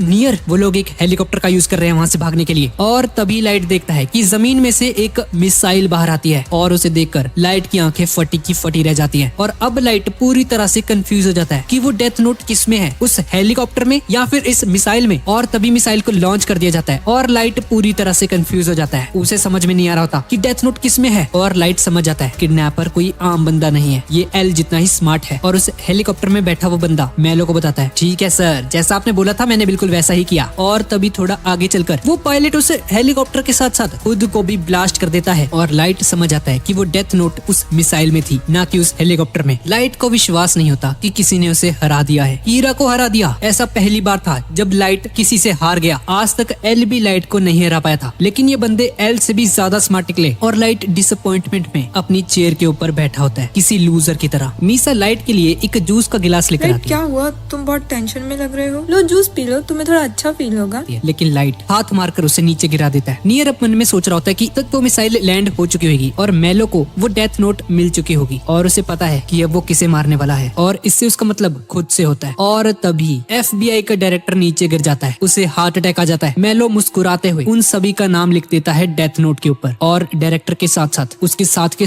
सभी मेंबर्स एक एक करके मरने लगते हैं। नियर लाइट को कांटेक्ट करता है और उसे बताता है कि उसके साथ के जो भी ऑफिसर्स थे जो उसके साथ काम कर रहे थे वो सब मर चुके हैं। और वो लाइट को ब्लेम करता है और बोलता है ये सब कुछ तुम्हारी वजह से हुआ है लाइट। और लाइट बोलता है, ना भाई ना, इसमें मेरी कोई गलती नहीं है, अगर मेरी जगह तुम होते और तुम्हारी बहन को कोई किडनैप कर लेता तो क्या तब भी तुम यही बोलते। और नियर बोलता है, अब लड़ने से कोई फायदा नहीं है, हमें साथ मिलके काम करना होगा। और नियर लाइट को बता देता है कि इसके पीछे कौन है और ये सब कुछ मेलो का काम है। लाइट उससे पूछता है कि ये मेलो कौन है और नियर उसे बताता है कि उसे उसका असली नाम तो नहीं पता है, ना ही उसके पास उसकी कोई फोटो वगैरह है, लेकिन वो इतना जानता है कि वो आज से 5 साल पहले एक ऑर्फनेज में रहता था और वेमिस हाउस नाम की एक जगह पर रहता था। और तभी लाइट को याद आता है कि वेमिस हाउस वही जगह है जो कि वतारी ने बनाई थी, एल के पार्टनर ने। और नियर उसे ये भी बताता है कि ये जो मेलो है ना वो एक गेम खेल रहा है कि कौन कीरा को सबसे पहले पकड़ेगा, वो या फिर नियर। अब इसके बाद हम शिनिगामी वर्ल्ड में देखते हैं और एक शिनिगामी जिसका नाम सिद्धू है वो एक दूसरे शिनिगामी को बताता है कि भाई मेरी डेथ नोट गुम हो गई है, तुमने कहीं देखी क्या। और वो शिनिगामी होता है जो दूसरा, वो उसे बताता है कि हाँ भाई तुम्हारी जो डेथ नोट थी ना वो रियूक ने ले लिया और वो नीचे है अभी अर्थ पे, तो अब तुम्हें भी जाना पड़ेगा लगता है मुझे अर्थ पे नीचे। और अब ये बंदा अर्थ पे आने वाला है अपनी डेथ नोट को लेने के लिए वापस। अब अगले दिन साइयो के वो किडनैपिंग वाले सीन के बाद वो एक ट्रॉमा में चली जाती है और उसकी मॉम उसे गार्डन के अंदर घुमा रही होती है उसको थोड़ा शांत करने के लिए। और चीफ यागमी सोच रहे होते हैं कि उन्हें अब क्या करना चाहिए। इसके बाद हम रियूक को देखते हैं जो कि एक कमरे में बैठा होता है और अचानक से वो देखता है कि शिनिगामी वर्ल्ड से सिद्धू वहाँ पर आ गया है। ryuk वहाँ से भागने लगता है और उसे कहता है क्या चाहिए तुम्हें, मेरा पीछा क्यों कर रहा है तुम। और सिद्धू से बोलता है कि उसे उसकी डेथ नोट वापस चाहिए। उसे पता चल चुका है कि उसकी डेथ नोट उसके पास है। और ryuk उसे बोलता है नहीं भाई, तुम्हें नहीं मिल सकती डेथ नोट। अब केस बहुत ही ज्यादा कॉम्प्लिकेटेड हो चुका है, लेकिन सिद्धू ryuk का पीछा करना नहीं छोड़ता। और ryuk उसे बोलता है कि अगर उसे अपनी डेथ नोट वापस चाहिए तो अपने आप ढूंढ लो जाके, मुझे नहीं पता। अब हम दूसरी तरफ आइजावा को देखते हैं और आइजावा बताता है कि ये वेमिस हाउस जो था ये कोई नॉर्मल हाउस नहीं था। वहाँ पर बच्चों को ट्रेन किया जाता था ताकि वो लोग नेक्स्ट एल बना सके। और इन्फॉर्मेशन के हिसाब से एल बनने के सबसे ज्यादा चांसेस नियर नाम के एक लड़के के थे उसी ऑर्फनेज में। और लाइट सोचता है एक मिनट, क्या ये एन ही नियर तो नहीं है। और मात्सुदा उसे बताता है कि उन्हें मेलो नाम के एक बंदे के बारे में भी इन्फॉर्मेशन मिली है जिसके बारे में नियर ने उन्हें बताया था। और वो बंदा भी बहुत ही ज्यादा इंटेलिजेंट था, बिल्कुल एल की तरह, लेकिन नियर से हर चीज में हार जाता था। अब लाइट मन में सोच रहा था कि पक्का एन ही नियर है। आइजावा उन दोनों के स्केचेस बनवाता है क्योंकि उन्हें इन दोनों की कोई फोटोग्राफ वगैरह नहीं मिलती। अब लाइट डिसाइड करता है कि उसे मेलो को ढूंढना पड़ेगा और मीसा को अपनी शिनिगामी एस का यूज करके सभी वांटेड क्रिमिनल्स का नाम पता करने के लिए बोलता है। मीसा उसे बताती है लाइट आई फाउंड हिम, ये वही बंदा है जिसके पास इस वक्त डेथ नोट है। इसके सर में इसका लाइफ स्पैन नहीं दिख रहा और इसका असली नाम कार्ल स्नाइडर है। और लाइट कार्ल स्नाइडर का नाम अपनी डेथ नोट में लिख देता है और लिखता है कि वो एक लेटर भेजेगा जिसमें उसके सब साथियों के छुपने की जगह मेंशन होती है। और थोड़ी ही टाइम बाद वो लेटर वहाँ पर आ जाता है और उसे पता चलता है कि वो लोग लॉस एंजलिस में है। लाइट बहुत ही ज्यादा खुश हो जाता है ये लेटर देखकर और सोच रहा होता है कि उसने नियर और मेलो को पीछे छोड़ दिया है। और जब तक उसके पास वो नोटबुक है और मीसा की शिनिगामी आइज है तब तक उसे कोई भी रोक नहीं सकता। इसके बाद लाइट उस लेटर को आग लगा देता है। लाइट, मैं तुम्हारे काम आई हूँ, है ना? हाँ मीसा, तुम मेरे बहुत काम आई हो। और सिद्धू जो कि पीछे ही खड़ा होता है उनके, वो उस लेटर को पढ़ लेता है और वो उस एड्रेस को भी जान लेता है जहाँ पर वो किडनैपर्स होते हैं। और वो समझ जाता है कि उसकी डेथ नोट उसी जगह पर है। और सिद्धू उसी जगह पर पहुंच जाता है जहाँ पर मेलो और उसके किडनैपर्स होते हैं। और मेलो अपने बाकी साथियों को बता रहा होता है ठीक है भाई, देखते हैं अब ये डेथ नोट किस हद तक काम कर सकती है। सिद्धू मन में सोच रहा होता है कि इन लोगों से अब मेरे को बात तो करनी है, पर मैं कैसे करूँ, ये लोग मुझे देख नहीं सकते भाई, मुझे इनके सामने आना होगा। और इस वक्त इस डेथ नोट का ओनर कार्ल स्नाइडर है और इसके सामने आने के लिए उसे ये डेथ नोट उसको टच करवानी होगी। और सिद्धू मेलो के हाथ से उस नोटबुक को उठाता है और स्नाइडर के सर के ऊपर रख देता है। मेलो ये देखकर बहुत ही ज्यादा हैरान हो जाता है, भाई ये क्या हुआ, ये क्या, ये उड़ने भी लग गई अब। और बोलता है ओ भाई सुन सुन, ये नोटबुक अभी मेरे हाथों से उड़ गई ऐसे। उसके साथ जो बैठा होता है वो उसे बोलता है अरे भाई ये ऐसी नोटबुक है जो लोगों को मार भी सकती है, अब मुझे कोई हैरानी नहीं होती, मेरा हो गया भाई, मैंने बहुत देख लिया। तभी स्नाइडर बहुत जोर जोर से चिल्लाने लग जाता है और कहता है भाई अभी ये कौन है, ये कौन है भाई। और उसके साथ ही जो उसके मेंबर्स होते हैं उन्हें लगता है ये पागल हो गया भाई, क्या हो गया इसे, इसको भूत दिख रहे हैं, क्या हो रहा है ये, मैं एक शिनिगामी हूँ और मैं अपनी मर्जी से यहाँ पर आया हूँ और मैं अपनी डेथ नोट वापस लेने आया हूँ यहाँ पर। और अगर तुम नहीं चाहते कि बाकी के तुम्हारे साथी तुम्हें पागल समझे तो तुम एक काम करो, अपनी डेथ नोट को उनसे टच करवाओ और ये सभी लोग मुझे देख पाएंगे। अब स्नाइडर उन सभी को कहता है कि भाई जल्दी से टच करो इस बुक को, इधर आओ जल्दी टच करो इसे। और वो सभी लोग इस बुक को टच करते हैं और उस बुक को टच करते ही वो सभी लोग उसे देख लेते हैं और डर के मारे सभी लोग उस पर गोलियां चला देते हैं। और सिद्धू ने बताता है मैं एक शिनिगामी हूँ और तुम मुझे नहीं मार सकते। और ये देखकर वो सभी के सभी लोग बहुत ही ज्यादा हैरान हो जाते हैं। और दूसरी तरफ लाइट ryuk को बोलता है कि वो डेथ नोट की ओनरशिप को छोड़ रहा है और ryuk को बोलता है कि वो उस बंदे को फॉलो करे जिसे उसने इस डेथ नोट को देने के लिए बोला है। और लाइट मीसा को बोलता है कि वो उसको अपनी वाली डेथ नोट दे दे ताकि वो उसके टच में रहे और अपनी सारी की सारी जो उसकी मेमोरीज है वो भूले ना। और लाइट मीसा को बोलता है कि अब से उसे कीरा का काम संभालना होगा और वो उसे बहुत सारे पेजेस भी देगा जिससे कि वो अपना काम नॉर्मली कर पाएगी। और मीसा उसके लिए मान जाती है। और इस तरफ सिद्धू उन सभी को बता देता है कि ये जो रूल्स लिखे हुए हैं आखिरी में ये फेक है सबके सब, जो कि वही 13 दिन वाला रूल था वो एक फेक था। सिद्धू बोलता है कि उसके हिसाब से किसी शिनिगामी ने मजाक करने के लिए लिखे हैं बस, ये ऐसा कोई रूल नहीं होता डेथ नोट में। अब मेलो मन में सोचता है ये 13 डेज वाला जो रूल है तो पक्का कीरा ने इसको अपने एडवांटेज के लिए यूज किया होगा क्योंकि सिर्फ 13 डेज के अंदर ये बात प्रूफ हो चुकी होगी कि कीरा इनोसेंट है। अब यहाँ टास्क फोर्स के अंदर कीरा का एक मैसेज आता है उनको जो कि लाइट ने भेजा होता है और वो कहता है मैं कीरा बोल रहा हूँ, डायरेक्टर जनरल की मौत के बाद तुम्हें ये तो समझ में आ गया होगा कि डेथ नोट गलत हाथों में चली गई है। अब मैं तुम्हें एक मौका देता हूँ, मैं उन किडनैपर्स को ठीक 9:45 बजे मार डालूंगा उन सबको और तुम सब अंदर जाके डेथ नोट को कैप्चर कर लेना। पर किडनैपर्स मर गए और ये कीरा जो बोल रहा है ये बात सच निकली, ये इन्हें कैसे पता चलेगा। तो ये लोग डिसाइड करते हैं कि टाइम आने पर उनमें से कोई एक बंदा शिनिगामी की आंखें ले लेगा ताकि जब वो क्रिमिनल्स मर जाएं तो उनकी मौत को कंफर्म करने के लिए उनकी जो नाम और डेट ऑफ बर्थ होती है वो उनकी फोटो से हट जाएगी और इन्हें पता चल जाएगा कि वो लोग मर गए। लेकिन अब सवाल ये पैदा होता है कि कौन शिनिगामी की आइज लेगा। और तभी लाइट के फादर बोलते हैं मैं लूंगा क्योंकि इनकी बेटी की वजह से ही वो डेथ नोट गलत हाथों में पड़ी थी और ये टास्क फोर्स के चीफ भी तो हैं तो इनकी भी कुछ जिम्मेदारी बनती है। और अब ये लोग एग्जैक्टली 9:15 बजे उन्हीं किडनैपर्स के हाइड आउट पर पहुंच जाते हैं जहाँ पर वो छुपे हुए थे, जहाँ पर शिनिगामी सिद्धू पहरा दे रहा होता है। अब लाइट कंट्रोल रूम से पूछता है तो सब कुछ रेडी है और तभी 3 क्रिमिनल्स की मौत हो जाती है। इन क्रिमिनल्स को लाइट के फादर चीफ यागामी ने मारा होता है, क्योंकि उन्होंने शिनिगामी आइज ले ली हैं अब। और तभी FBI अंदर घुसने लगती है, लेकिन तभी मेलो अंदर से ये सब कुछ देख लेता है और बोलता है अपने साथियों को, क्या कर रहा है ये सिद्धू भाई, इसको एक जॉब दी थी, इसे ये नहीं होती। और इस तरफ हम देखते हैं कि रियुक ने इस सिद्धू का मुंह बंद कर रखा होता है और उसे बोलता है, तुम्हें डेथ नोट चाहिए ना, चुपचाप अपना मुंह बंद रखो। सिद्धू ओए हिलियो मत जरा भी, तू तेको मार दूंगा वरना। और तभी टास्क फोर्स अंदर आ जाती है और मिस्टर यागामी डेथ नोट और मेलो दोनों को कैप्चर कर लेते हैं। और मेलो चीफ यागामी को धमकी देता है कि अगर वो यहाँ से नहीं गया तो वो पूरी बिल्डिंग को उड़ा देगा धमाके से और सबके सब लोग मारे जाएंगे। लाइट समझ आता है कि यही बंदा है मेलो और चीफ यागामी से बोलता है, तुम्हें जिंदा छोड़ के हमने बहुत बड़ी गलती कर दी। चीफ यागामी मेलो का असली नेम उसके सर के ऊपर लिखा हुआ देख पा रहे होते हैं, क्योंकि उनके पास अब शिनिगामी आइज थी, और बोलते हैं तुम्हारा असली नाम मिहेल कील होता है। और ये सुनकर मेलो बहुत ही ज्यादा घबरा जाता है। चीफ मेलो को बोलते हैं कि वो प्रॉमिस करते हैं कि अगर वो खुद को सरेंडर कर देगा तो वो उसका रियल नेम अपनी डेथ नोट पर नहीं लिखेगा और उसे नहीं मारेगा इसी वक्त। पर इस तरफ लाइट ये सुनकर बहुत ही ज्यादा गुस्सा हो जाता है और कहता है, इसको मार भी दो यार, इतना टाइम लगा रहे हो आप लोग, जल्दी मारो इसे, क्या कर रहे हो डैड। और तभी चीफ यागामी नोटबुक को ओपन करता है और उसे एक आखिरी वार्निंग देते हैं, मैं तुम्हारा नाम लिख दूंगा इस डेथ नोट में, उस बॉम्ब को नीचे रखो, तुम कोई फायदा नहीं है, सब लोग मारे जाएंगे। और तभी पीछे एक बंदा जो कि मरने की एक्टिंग कर रहा होता है, वो एक गन उठाकर चीफ यागामी के ऊपर फायर कर देता है, जिसकी वजह से चीफ यागामी बहुत ही ज्यादा घायल हो जाते हैं और नीचे गिर जाते हैं। लेकिन फिर भी चीफ यागामी ने वो डेथ नोट इतनी जोर से पकड़ी होती है कि वो बंदा उनके हाथों से वो डेथ नोट को छुड़ा ही नहीं पाता। और तभी पीछे पुलिस आ जाती है और उस बंदे को शूट कर देती है और मेलो को भी कहती है सरेंडर कर दो इसी वक्त। लेकिन मेलो सरेंडर करने के बजाय बटन दबा देता है, जिससे कि उस पूरी बिल्डिंग में धमाका हो जाता है और सभी लोग मर जाते हैं। और एक ऑफिसर उसे बताता है, लाइट वो मेलो भाग गया है और तुम्हारे फादर बहुत ही ज्यादा घायल हो चुके हैं। और इस पूरे इंसिडेंट के बाद हम देखते हैं कि चीफ यागामी बहुत ही ज्यादा घायल हो जाते हैं और उन्हें हॉस्पिटल में एडमिट कर दिया जाता है। लाइट के फादर के पास अभी भी शिनिगामी आइज होती है और वो लाइट को बताते हैं, लाइट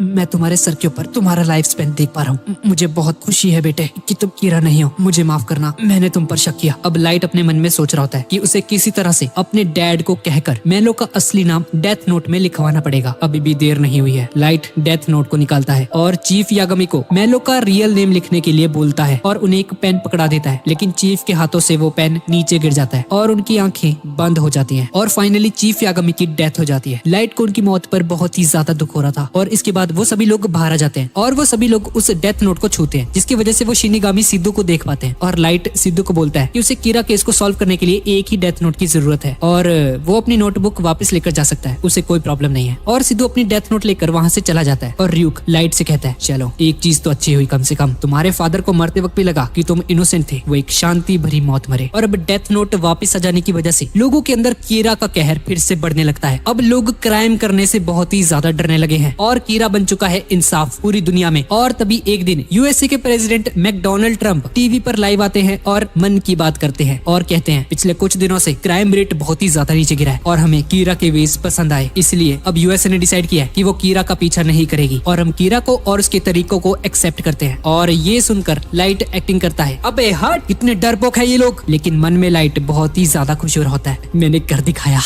लेकिन तभी मात्सुदा बोलता है, मुझे लगता है कीरा इतना भी बुरा नहीं है, क्राइम रेट बहुत ही ज्यादा कम हो चुका है, ये सब लोग जानते हैं, जो कीरा करता है वो बिल्कुल सही है, कीरा इस दुनिया को बदलना चाहता है, बस उसका तरीका थोड़ा अलग है। और तभी लाइट उसे बोलता है, मात्सुदा अगर कीरा पकड़ा गया तो वो एक क्रिमिनल है और अगर उसने इस वर्ल्ड को बदल के रख दिया तो वो ही इंसाफ है। और थोड़ी देर बाद हम बाथरूम में देखते हैं एक लड़की बाथरूम से नहाकर बाहर आती है और तभी मेलो वहाँ पर आ जाता है और उसको हॉस्टेज बना लेता है और मेलो घुस जाता है SPK में, जहाँ पर नियर होता है और नियर की ही टीम की एक खूबसूरत सी एजेंट को बंदी बनाकर नियर को कहता है, हाँ तो कैसे हो नियर, काफी टाइम हो गया हमें मिले हुए, तुम्हारे पास मेरा कुछ सामान पड़ा हुआ है, जल्दी से मुझे मेरी फोटो वापस करो जो कि तुम्हारे पास है। और नियर उस एजेंट की जान बचाने के लिए उस फोटो को उसे वापस दे देता है और जाते जाते वो उसे डेथ नोट के रिगार्डिंग कुछ इन्फॉर्मेशन देता है और नियर को बताता है कि उसमें डेथ नोट में एक फेक रूल है 13 दिन वाला। और इस बात को कंफर्म करने के लिए नियर लाइट को कॉल करता है और उससे पूछता है, हाँ तो लाइट मैं तुमसे कुछ पूछना चाहता हूँ। लाइट बोलता है, हाँ भाई पूछो क्या पूछना है। और नियर उसे बोलता है कि तो क्या वो 13 दिन वाला जो रूल था क्या वो फेक है। और ये सुनकर लाइट बहुत ही ज्यादा कंफ्यूज हो जाता है कि उसे अब क्या करना चाहिए, इसे कैसे पता चल गया, शिट क्या करूँ क्या करूँ। और वो घबराते हुए कहता है,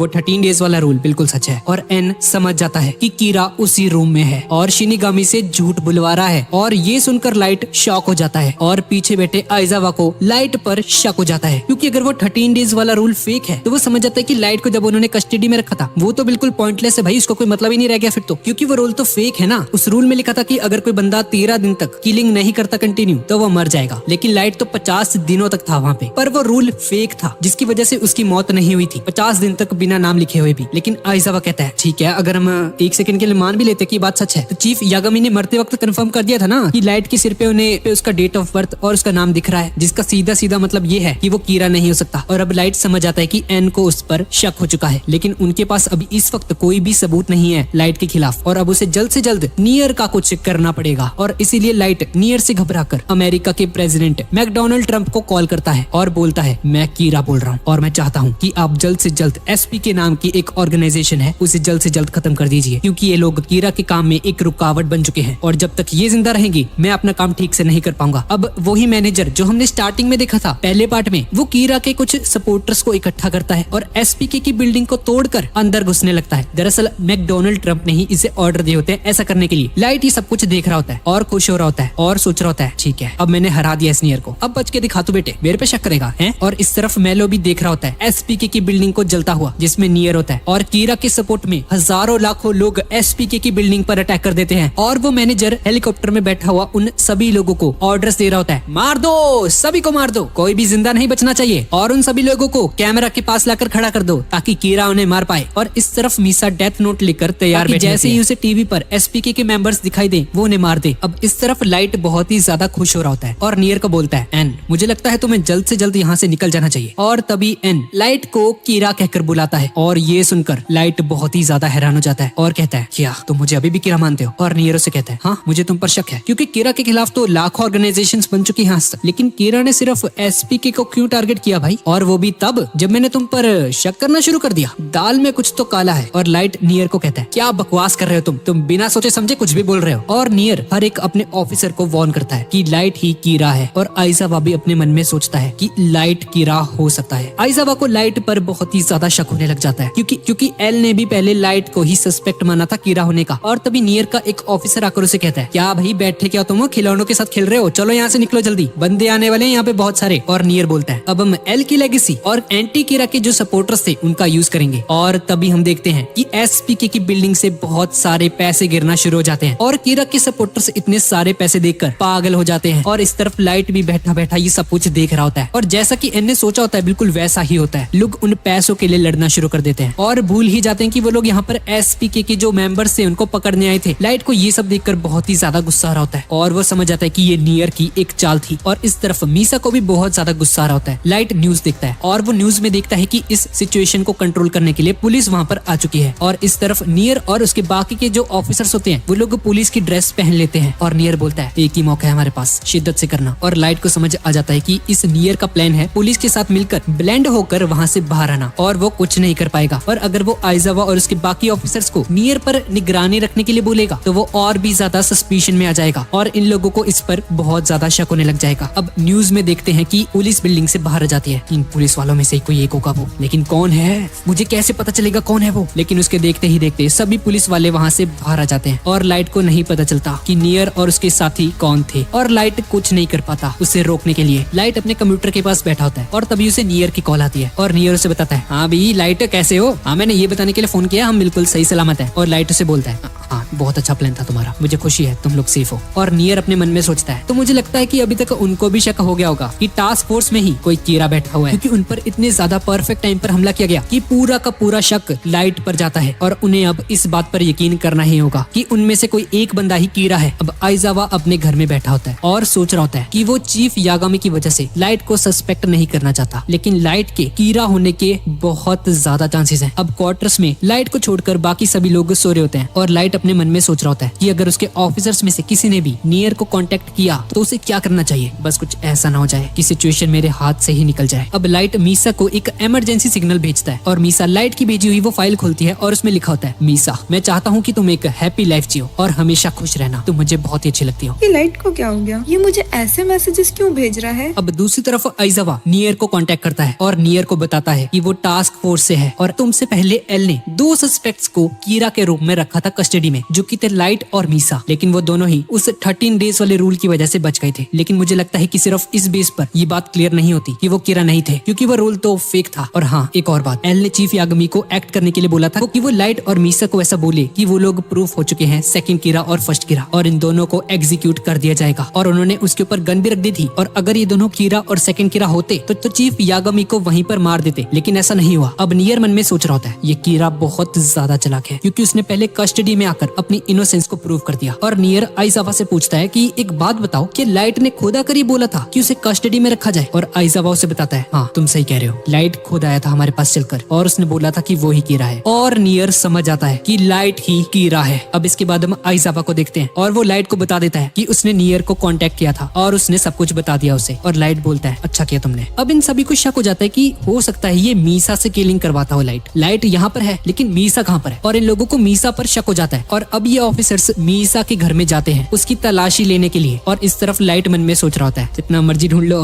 कर लो भाई, जितनी करनी है तुम्हें तलाशी लेनी है ले लो, पर वो डेथ नोट तुम्हें कभी नहीं मिलेगी। और इस तरफ उसके घर में उन लोगों को मीसा के घर में कुछ नहीं मिलता 1 घंटे तक तलाशी करने के बाद भी। और आइजावा बोलता है कि उन दोनों में से किसी एक को मीसा के साथ यहाँ पर रुकना चाहिए, क्योंकि उन लोगों को अभी भी उस पर शक होता है, या फिर इन दोनों में कुछ और ही चल रहा है, बहाने मार रहे हैं बस, ये मीसा के साथ रुकना है बस इन्हें। अब आइजावा वापस हेडक्वार्टर आता है और लाइट को बताता है कि उन्हें मीसा के घर में कोई भी नोटबुक नहीं मिली। और लाइट आइजावा से कहता है भाई तुम्हें जितना शक करना है मेरे पे करो, और मीसा के साथ तुम्हें जितनी देर रहना है तुम रह सकते हो। और तभी टीवी पे उसी मैनेजर का शो चलना शुरू हो जाता है। वो अब कीरा के खिलाफ हो चुका है और ये देखकर लाइट को बहुत ही ज्यादा गुस्सा आ जाता है और सोचता है कि उसे जैसे ही मौका मिलेगा वो इस मैनेजर को मार देगा। और तभी हम एक नए बंदे को देखते हैं जिसके पास डेथ नोट होती है और शिनिगामी आइज भी होती है, और वो एक एक करके उस मैनेजर के शो पर जो भी लोग आते हैं उन्हें मारने लग जाता है और आखिर में उस मैनेजर को भी मार देता है। अब आइजावा ये देखकर बहुत ही ज्यादा शॉक हो जाता है और सोच रहा होता है भाई ये क्या हो रहा है, शिट, लाइट तो मेरे सामने बैठा है तो ये कौन मार रहे हैं, ये कैसे हो सकता है भाई। और हम देखते हैं कि ये लाइट का ही एक प्लान होता है, और ये जो बंदा था इसका नाम मिकामे है। इस बंदे के आइडियाज कीरा के आइडियाज से बिल्कुल मैच करते हैं। अब लाइट ने जो मीसा को मैसेज भेजा होता है पहले, उसमें लिखा होता है कि मीसा अपने डेथ नोट की ओनरशिप को गिव अप कर दे और अपनी मेमोरीज को इरेज करने से पहले मिकामे नाम के एक बंदे को दे दे। और उस लेटर पर उस बंदे का एड्रेस भी लिखा होता है। और जैसा कि लाइट ने बोला था मीसा बिल्कुल वैसा ही करती है और मीसा के डेथ नोट को मिकामे को दे देता है, जिसकी वजह से मीसा को डेथ नोट के बारे में कोई भी नॉलेज नहीं होती है। और उसे पूछताछ करने पर भी मीसा उन्हें कुछ नहीं बता पाई थी पहले। लाइट ने मिकामे को एक शो पर ढूंढा होता है जिसमें ये साफ दिखाई दे रहा होता है कि मिकामे पूरे दिल से कीरा को सपोर्ट करता है और उसे अपना भगवान मानता है। और उस नोटबुक को देखकर जो लाइट ने मीसा के थ्रू उसे दी थी, उसे देखकर वो समझ आता है कि खुद कीरा ने पर्सनली उसे चूज किया है सोसाइटी से क्राइम को मिटाने के लिए और इविल लोगों को इस बुक से पनिश करने के लिए। अब इसके बाद हम मिकामे का पास्ट देखते हैं। मिकामे बचपन से ही जस्टिस का बहुत बड़ा दीवाना था और उसने अपने बचपन में काफी सारी चीजें देखी होती है। अब प्रेजेंट में ये बंदा मस्त तैयार होता है और ऑफिस के लिए पूरी तरह से रेडी हो जाता है। मिकामे काम पर जाते हुए ट्रेन में देखता है कि 2 बच्चे एक बच्चे को परेशान कर रहे हैं और उन्हें देखकर मिकामे सोचता है कि इस दुनिया में बहुत ज्यादा इविल है। और मिकामे जब एलिमेंट्री स्कूल में था उसकी क्लास में कुछ बुरे लड़के भी होते थे जो कि दूसरों को परेशान करते थे, उन्हें बुली करते थे। लेकिन मिकामे जब भी किसी स्टूडेंट के साथ बुरा होता हुआ देखता था तो वो हमेशा उसकी मदद करने के लिए वहाँ पर पहुंच जाता था और हमेशा इविल के खिलाफ खड़ा होता था और उसके साथ साथ उसके सपोर्ट करने वाले भी उसके साथ जुड़ते रहे। अब मिकामे अपने ऑफिस पहुंच जाता है लेकिन अभी भी वो अपने पुराने दिनों को याद कर रहा होता है कि जब वो मिडिल स्कूल में था उसने ऐसा ऑब्जर्व किया था कि इविल लोगों से इतना ज्यादा तंग होके कुछ लोग खुद भी इविल बन जाते हैं। मिकामे को याद आता है कि सिर्फ एक ही पर्सन थी जो उसे समझती थी और उसका हमेशा साथ देती थी और वो थी उसकी मॉम। लेकिन उसकी मॉम की अब डेथ हो चुकी होती है। उसकी मॉम उसे हमेशा समझाती थी बचपन से ही कि ये दुनिया उसके हिसाब से नहीं चल सकती और उसे समझा रही होती है कि उसके इन बिलीफ की वजह से कि इस दुनिया में इविल वगैरह खत्म हो जाना चाहिए, उसे खुद को बहुत ज्यादा तकलीफ हो रही है और उसकी हमेशा पिटाई होती थी स्कूल में। लेकिन अब मिकामे याद करता है कि उसकी मॉम भी जस्टिस के लिए कभी भी खड़ी नहीं होती थी और सोचता है कि उसकी मॉम भी उन्हीं इविल लोगों में से एक है जो कि बस बुराई को सहती रहती थी, कभी उसके खिलाफ खड़ी नहीं हुई और उन्हें भी मर जाना चाहिए था। अब एक दिन मिकामे की मॉम की डेथ हो जाती है और वो याद करता है कि उसकी मॉम के जाने के बाद वो कितना ज्यादा डर गया था। और एक दिन वो जो इविल लड़के थे उनकी भी एक दिन कार एक्सीडेंट में मौत हो गई थी और उनके मरने के बाद उसका स्कूल बहुत ही ज्यादा पीसफुल प्लेस हो गया था, कोई भी एक दूसरे को तंग नहीं करता था, सब कुछ बढ़िया हो गया था। मिकामे का ये बिलीफ होता है कि इस दुनिया में बहुत से ऐसे लोग हैं जिन्हें जिंदा नहीं रहना चाहिए और जिनके जिंदा रहने से सोसाइटी को हमेशा खतरा बना रहता है। और अब जैसे जैसे वो लोग बड़े होते जाते हैं उनके सुधरने के चांसेस और भी कम होते रहते हैं। इन इविल लोगों को गॉड से पनिशमेंट मिलनी ही चाहिए और अगर इन्हें पनिशमेंट नहीं मिलती तो किसी और को भगवान मन के इनको मारना चाहिए। और अभी इस वक्त एक क्रिमिनल प्रोसिक्यूटर होता है और उस टाइम को याद करता है कि जब उसने बहुत सारे क्रिमिनल्स की डेथ की न्यूज देखी थी अखबार में और उसे ऐसा लगा था कि भगवान ही ये सब कर रहे हैं जो कि इन क्रिमिनल्स को पनिशमेंट दे रहे हैं और उसे ऐसा लगता है कि गॉड उसे हमेशा से देख रहे थे बचपन से और अब उन्होंने पनिश करना शुरू कर दिया है क्रिमिनल्स को। और मिकामे हर उस पॉसिबल जगह पर जाता है जहाँ पर गॉड उसे देख सकते थे और उसे लगता है कि फाइनली वो कीरा की नजरों में आ गया है और गॉड ने अपनी पावर्स को भी उसके साथ शेयर किया है डेथ नोट को देकर। मिकामे सोचता है कि वो भले ही अपनी गॉड की आवाज नहीं सुन पाता इस डेथ नोट से, लेकिन उसे पता है कि कीरा क्या चाहता है उससे और वो वही करेगा जो कीरा चाहता है। और मिकामे एक एक करके सभी क्रिमिनल्स को मारना शुरू कर देता है। अब मिकामे सोचता है कि काफी टाइम हो चुका है लेकिन कीरा ने अभी तक उसे कांटेक्ट नहीं किया है, तो इसका मतलब ये हो सकता है कि कीरा अभी कहीं पर फंस चुका है और वो क्रिमिनल्स को पनिश नहीं कर पाएगा, इसीलिए उसने इस डेथ नोट को उसे दे दिया। अब मिकामे सोचता है कि इस मैनेजर को जो अभी इसने मारा था वो कीरा की आवाज लोगों तक पहुंचाता था, लेकिन अब उसके मरने के बाद कोई ऐसा इंसान होना चाहिए जो कीरा की आवाज लोगों तक पहुंचा सके। और इधर दूसरी तरफ मात्सुदा हेडक्वार्टर्स में आता है और सभी को बताता है कि कीरा ने एक नया स्पोक्स पर्सन रख लिया है जो कि उसकी बात लोगों तक पहुंचाएगा। और उस अखबार में देखकर लाइट बहुत ज्यादा हैरान हो जाता है क्योंकि वो क्यूमी होती है जिसे लाइट ने हाई स्कूल के दौरान डेट किया होता है। ये लड़की न्यूज चैनल पर काम करती है। लाइट मन में सोच रहा होता है कि मिकामे ने बहुत ही जल्दी डिसीजन ले लिया और टास्क फोर्स के मेंबर्स को ये पता लगाने में ज्यादा टाइम नहीं लगेगा कि उसके और क्यूमी के बीच में क्या रिलेशंस रह चुके हैं पहले और उनका शक उस पर और भी ज्यादा बढ़ जाएगा। लेकिन फिर लाइट सोचता है कि क्यूमी को चूज करना कोई बुरा आइडिया भी नहीं था क्योंकि अगर वो कीरा होता तो वो क्यूमी को कभी भी as a spoke person appoint नहीं करता। और लाइट सोचता है कि वो क्यूमी को अच्छे से यूज कर सकता है उसका और उसे जल्द से जल्द उससे कांटेक्ट करना होगा। मिकामे मन में सोच रहा था कि उसने क्यूमी से तब बात की थी जब एक डिबेट शो पर वो उससे मिला था और उसका बिहेवियर एकदम से चेंज हो गया था जब उसने कीरा का नाम लिया था उसके सामने। क्यूमी भी उसकी तरह क्राइम्स और क्रिमिनल्स को बहुत ज्यादा हेट करती है और कीरा को सपोर्ट करती है दिल से, ठीक उसकी तरह। और तो और वो कीरा की तरह ही सोचती है और इसी की वजह से मिकामे ने उसे चूज किया कीरा की आवाज लोगों तक पहुंचाने के लिए। आइजावा मन में सोच रहा था कि अगर लाइट ही कीरा है तो वो अपनी ही एक्स गर्लफ्रेंड को चूज करने की गलती कभी भी नहीं करेगा। और लाइट खुश हो रहा था और सबको बताता है कि वो क्यूमी का यूज कर सकते हैं और वो उसे जानता है क्योंकि हाई स्कूल के दौरान वो उसे डेट किया करता था। और लाइट उन सभी को बोलता है कि अगर वो कीरा की स्पोक्स पर्सन है तो वो कीरा से ही ऑर्डर कर रही होगी और उसके कांटेक्ट में होगी किसी न किसी तरीके से और कीरा तक पहुंचने का सबसे बढ़िया तरीका क्यूमी के थ्रू ही है। और उसके पास क्यूमी का सेल फोन नंबर भी है और वो उससे बात करके उसे पुलिस की हेल्प करने के लिए कन्विंस कर सकता है ताकि वो लोग कीरा को पकड़ पाए। लेकिन ये काम बहुत ही ज्यादा मुश्किल होने वाला है क्योंकि वो कीरा को वर्शिप करती है और आसानी से उसका पता नहीं बताएगी हमें। लेकिन उसके पास एक टेक्निक है इसके लिए भी। वो उसको बोलेगा कि उसने पुलिस फोर्स को ज्वाइन कर लिया है, वो लोग मिलकर कीरा की हेल्प करेंगे और वो इसके लिए कभी भी मना नहीं करेगी और वो सभी लोग इसके लिए मान जाते हैं। अब रात हो जाती है और लाइट क्यूमी को फोन करता है और उसे बोलता है कि उसे बताने के लिए उसके पास कुछ बहुत ही इंपॉर्टेंट चीज है और क्या वो लोग कहीं पर मिल सकते हैं क्या। क्यूमी मन में सोच रही होती है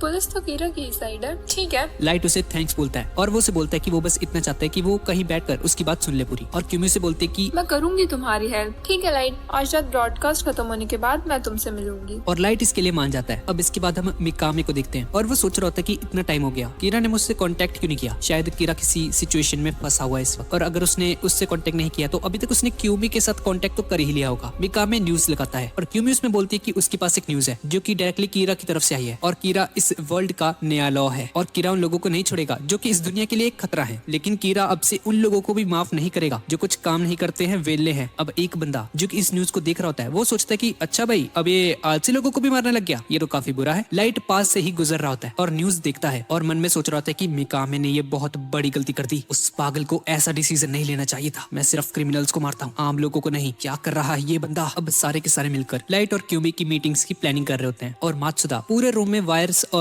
कैमरास लगा देता है। अब क्यूमी लाइट के बताए हुए होटल रूम में आ जाती है ब्रॉडकास्ट खत्म होते ही और लाइट उसे बोलता है तुम्हारा स्वागत है क्यूमी, मैंने तुम्हें बहुत ही ज्यादा मिस किया। क्यूमी भी उसे बोलती है हाँ लाइट, काफी टाइम हो गया है। और इस तरफ वो सभी लोग इसकी बातें सुन रहे होते हैं और तभी क्यूमी का फोन बजने लगता है और वो उस फोन कॉल को देखकर थोड़ा सा घबरा जाती है। लाइट इस चीज को नोटिस कर लेता है और उस फोन को देखते ही क्यूमी के मुंह से कीरा निकलता है। कीरा? लाइट सोचता है एक मिनट, कीरा कैसे, मिकामे का फोन आया है। और इधर दूसरी तरफ सब लोग कीरा का नाम सुनकर बहुत ज्यादा हैरान हो जाते हैं और सोचते हैं क्या इसने भी कीरा बोला। ओ भाई इसने कीरा बोला भी। आइजावा समझ जाता है कि कीरा इसे डायरेक्ट फोन करता है कांटेक्ट करने के लिए। लाइट बोलता है तो मैं उस फोन कॉल को रिसीव करना चाहिए क्यूमी। क्यूमी कॉल को उठा लेती है और मिकामे को बताती है कि वो अपने एक दोस्त के साथ है अभी। और लाइट मन में सोच रहा था कि अगर उसका लक अच्छा हुआ तो वो खुद अभी मिकामे से बात कर सकता है डायरेक्टली। क्यूमी मिकामे को बताती है कि उसके दोस्त ने उसे अकेले मिलने के लिए बुलाया था यहाँ पर। मिकामे मन में सोच रहा था कि भाई ये कौन हो सकता बंदा, ये किसके साथ मिलने गई है। और तभी लाइट की बात सच निकलती है और तभी क्यूमी उसे बताती है कि लाइट, मेरा दोस्त तुमसे बात करना चाहता है। मिकामे लाइट से पूछता है तो इस वक्त मैं किससे बात कर रहा हूँ? लाइट बात को घुमाता है और बोलता है हाँ, पेज नंबर 5, 26 नवंबर से तुम्हारा क्या मतलब है भाई? मिकामे ये सुनकर एकदम से समझ जाता है कि ये उसी पैकेज की बात कर रहा है जो कि कीरा ने उसे दिया था। और मिकामे लाइट को गॉड बोलता है। गॉड, मैं समझ पा रहा हूँ अभी आप मुझसे खुलकर बात नहीं कर पाओगे और आप पर नजर रखी जा रही होगी इस वक्त। जिसके जवाब में लाइट हाँ बोलता है। अब मिकामे जल्दी से उसे कहता है जल्दी से साकुरा टीवी ऑन कीजिए। लाइट बोलता है अच्छा, तो मुझे साकुरा टीवी ऑन करना है। और ये सुनकर टास्क फोर्स के सभी बंदे टीवी को ऑन करते हैं और हम देखते हैं कि साकुरा टीवी का जो नया एंकर होता है उस मैनेजर के बाद मारा जाता है। सब लोग ये देखकर हक्के बक्के रह जाते हैं और वो समझ जाते हैं कि वो फोन वाला पर्सन असली कीरा है। लाइट बहुत ज्यादा खुश हो रहा होता है और मन में सोच रहा होता है भाई साहब,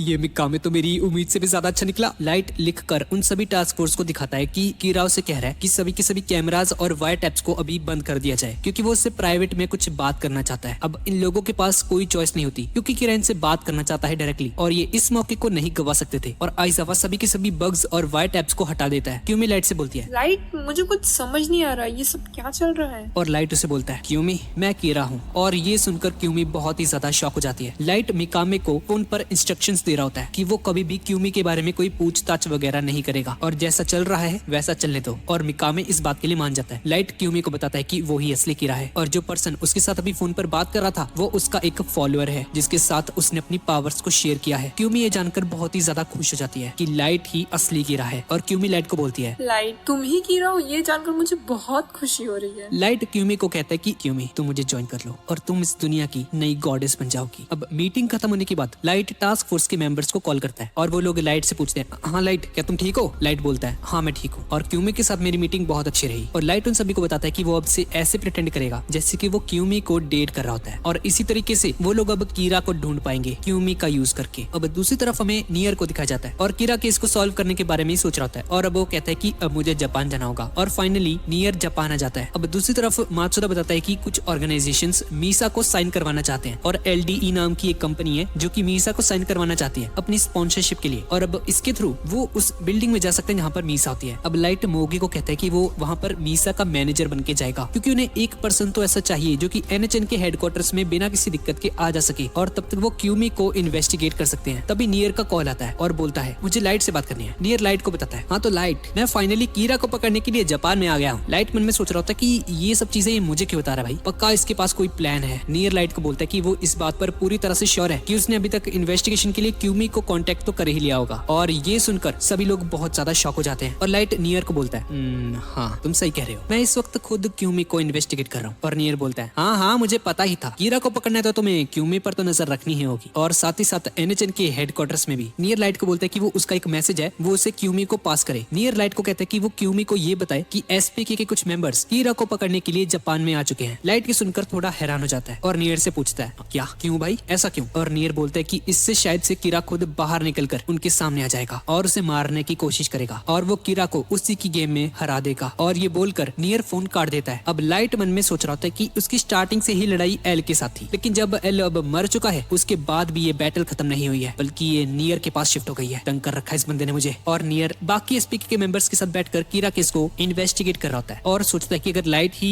कीरा है तो वो उसे एल कीरा के नाम से एड्रेस करेगा आपसे। और एक और पर्सन भी है जिसके पास अभी नोटबुक है और वो उसे यूज करता है और उसका नाम एक्स कीरा है। और नियर कहता है कि ये एक्स कीरा की किलिंग्स देखकर साफ पता चल रहा है कि उसके पास इस वक्त शिनिगामी आइज हैं और एल कीरा और एक्स कीरा एक दूसरे को कांटेक्ट नहीं कर सकते हैं, इसलिए वो दोनों के दोनों क्यूमी का यूज कर रहे हैं एक दूसरे से कम्युनिकेट करने के लिए। अब दूसरी तरफ लाइट क्यूमी के साथ डेट पर जाता है और मात्सुदा और बाकी टास्क फोर्स के मेंबर्स वो सारी की सारी कन्वर्सेशन सुन रहे होते हैं और लाइट उसे एक कागज के ऊपर कुछ लिख कर देता है और उसे कहता है इस लेटर को पढ़ते वक्त बिल्कुल शांत रहना ताकि पुलिस हमारा रिएक्शन ना जान पाए। SPK ने कीरा की इन्वेस्टिगेशन शुरू कर दी है और उन्हें अब बहुत ही ज्यादा सेफ्टी के साथ काम करना होगा और अब तुम्हें भी इस दुनिया को परफेक्ट बनाने के लिए उसे लोगों को जज करना और पनिश करना चाहिए और एक कीरा बनना चाहिए। ये सुनकर क्यूमी अपनी चेयर से नीचे गिरने वाली होती है, लेकिन लाइट उसे पकड़ लेता है। लाइट क्यूमी को बोलता है कि अगर वो ऐसा करेगी तो वो कीरा को इंफॉर्मेशन भेज रही होगी और क्यूमी कीरा बनने के लिए तैयार हो जाती है। इधर टास्क फोर्स में इन लोगों को लग रहा होता है कि लाइट उसे ऐसा बोल रहा है कि वो कीरा को इंफॉर्मेशन भेजे। असल में लाइट क्यूमी को कीरा बनने के लिए बोल रहा होता है। क्यूमी अब कीरा बनने वाली है और इस तरफ मिकामे अपने डेथ नोट में नाम लिख रहा होता है क्रिमिनल्स के और तभी उसे क्यूमी का कॉल आता है और क्यूमी मिकामे को बोलती है कि वो उसे एक लेटर भेजे, पेन लेटर, और उसमें कुछ स्पेशल कुछ करना ताकि मैं पहचान पाऊं कि ये तुम्हारा लेटर है और उसके अंदर डेथ नोट के 5 ब्लैंक पेजेस भी भेजना और जब तक वो उसे लेटर नहीं मिल जाता तब तक तुम अपनी किलिंग्स को कंटिन्यू रखना। और मिकामे उससे पूछता है ठीक है मैं तुम्हें भेज दूंगा, पर जब ये लेटर तुम्हें मिल जाएगा तब मुझे क्या करना होगा। तो क्यूमी उसे बताती है कि उसे अपनी रियल वाली जो डेथ नोट है उसमें नाम लिखने बंद करने होंगे, क्योंकि ये काम अब क्यूमी करने वाली है। क्रिमिनल्स को अब ये मारेगी और अब मिकामे को एक फेक डेथ नोट बनानी है और उसमें नाम लिखने शुरू करने हैं। मिकामे पूछता है फेक डेथ नोट, ये क्या फेक डेथ नोट में नाम क्यों लिखने हैं, ये चल क्या रहा है आखिर गॉड के मन में। गॉड को मुझसे ज्यादा पता है और जैसा गॉड बोलते हैं मुझे ठीक वैसा ही करना चाहिए। अब अगले दिन टीवी पर टुडेज मिस टकाडा नाम से एक शो आता है जिसे क्यूमी होस्ट कर रही होती है और शो में क्यूमी के नए बॉडीगार्ड्स को भी इंट्रोड्यूस करवाया जाता है, जिसमें से एक लिंडर होती है। लाइट ये बात समझ जाता है कि अगर इनमें से कोई एक बंदा एसपीके का एजेंट है तो वो पक्का लिंडर ही होगी, और लाइट समझ जाता है कि नियर भी क्यूमी पर इन्वेस्टिगेशन करना शुरू कर चुका है। और दूसरी तरफ ये नियर मन में सोच रहा होता है कि आखिर ये एक्स कीरा कौन हो सकता है। अब नियर मन में सोच रहा होता है कि कीरा ने क्यूमी को इसलिए चूज किया क्योंकि वो कीरा की एक स्ट्रॉन्ग सपोर्टर है, और इसका मतलब ये है कि एक्स कीरा कोई ऐसा पर्सन है जिसे ये चीज पता है कि क्यूमी कीरा को दिल से वर्शिप करती है। और तभी नियर की नजर जाती है मिकामे पर, जो कि क्यूमी के शो पर बहुत बार आ चुका होता है और वो भी कीरा को दिल से सपोर्ट करता है, और उसे देखकर वो समझ जाता है कि मिकामे ही एक्स कीरा होना चाहिए। हम मिकामे को इन्वेस्टिगेट करना शुरू कर देते हैं। अब नियर का जो साथ वाला ऑफिसर था वो डिवानी को फोन करता है और उससे पूछता है हाँ वे डिवानी कैसा चल रहा सब कुछ। ये बंदा मिकामे को फॉलो कर रहा होता है और उसे पता चलता है कि ये मिकामी पिछले 4 सालों से एक ही घर में रह रहा है और उसके बारे में कुछ भी सस्पेक्ट करने के लायक नहीं है। ये बंदा बहुत ही नॉर्मल लाइफ जीता है और अपनी जॉब को लेकर काफी ज्यादा डेडिकेटेड भी है। मुझे नहीं लगता ये एक्स कीरा है। नियर कहता है नहीं तुम गलत कह रहे हो, उसके एक्स कीरा होने की चांसेस बहुत ज्यादा है, उस पर अच्छे से नजर रखो। हम मिकामे को देखते हैं जो कि ट्रेन में बैठकर घर जा रहा होता है और वो देखता है कि एक बंदा एक लड़की को छेड़ रहा होता है और मिकामे चुपचाप अपना फोन निकालता है और अपने फोन में उसकी फोटो खींच लेता है। अब डिवानी जो कि पास में ही बैठा होता है और उस पर नजर रखे हुए था, कैमरा के क्लिक की आवाज सुन लेता है और वो नियर को बताता है नियर भाई अभी अभी मिकामे ने एक फोटो क्लिक की है और एक नोटबुक भी निकाली है अपने बैग में से और अभी इस पर कुछ लिख रहा है और इसके बाद वो उस नोटबुक में कुछ नाम लिखता है और तभी उस बंदे की मौत हो जाती है जो कि उस लड़की को छेड़ रहा होता है। और ये देखकर डिवानी का मुंह खुला का खुला रह जाता है और वो समझ जाता है कि मिकामे ही कीरा है। डिवानी नियर को बताता है कि एक बंदा था भी जो तंग कर रहा था इस ट्रेन में और इस मिकामे ने उस बंदे को मार दिया डेथ नोट में नाम लिख के। कमांडर बोलता है नियर अब तो ये बात पूरी तरह से पक्की है कि मिकामे ही एक्स कीरा है। नियर बोलता है हाँ चलो ये तो मैं पता चल गया कि ये कीरा है, अब मुझे किसी तरह से इसके क्लोज जाना होगा। और नियर उसे बोलता है कि उन लोगों को अभी शिनिगामी से भी बचकर रहना होगा। डेथ नोट जिस किसी के पास भी होती है शिनिगामी उसका ही साथ देता है और उसे जैसे ही पता चलेगा कि हम मिकामे को फॉलो कर रहे हैं वो मिकामे को अलर्ट कर देगा। अब दूसरी तरफ लाइट पूरे रूम को चेक कर रहा होता है और आइजावा मन में सोच रहा होता है अच्छा तो इसकी आज फिर से मीटिंग है क्यूमी से। आइजावा को याद आता है कि जैसे ही उन दोनों की मीटिंग शुरू हुई थी तभी कीरा का फोन आ गया था और सारे सर्विलेंस कैमरास और वाइट एप्स को रिमूव करना पड़ गया था। अब आइजावा सोच रहा होता है कि इस बात के बहुत ज्यादा चांसेस हैं कि वो दोनों मैसेजेस लिखकर कम्युनिकेट कर रहे हो। लाइट आइजावा को बताता है कि उसने चेक कर लिया है। ठीक है मैंने चेक कर लिया, इस रूम में कहीं भी कैमरास वगैरह नहीं है। आइजावा मन में सोच रहा होता है कि ये बंदा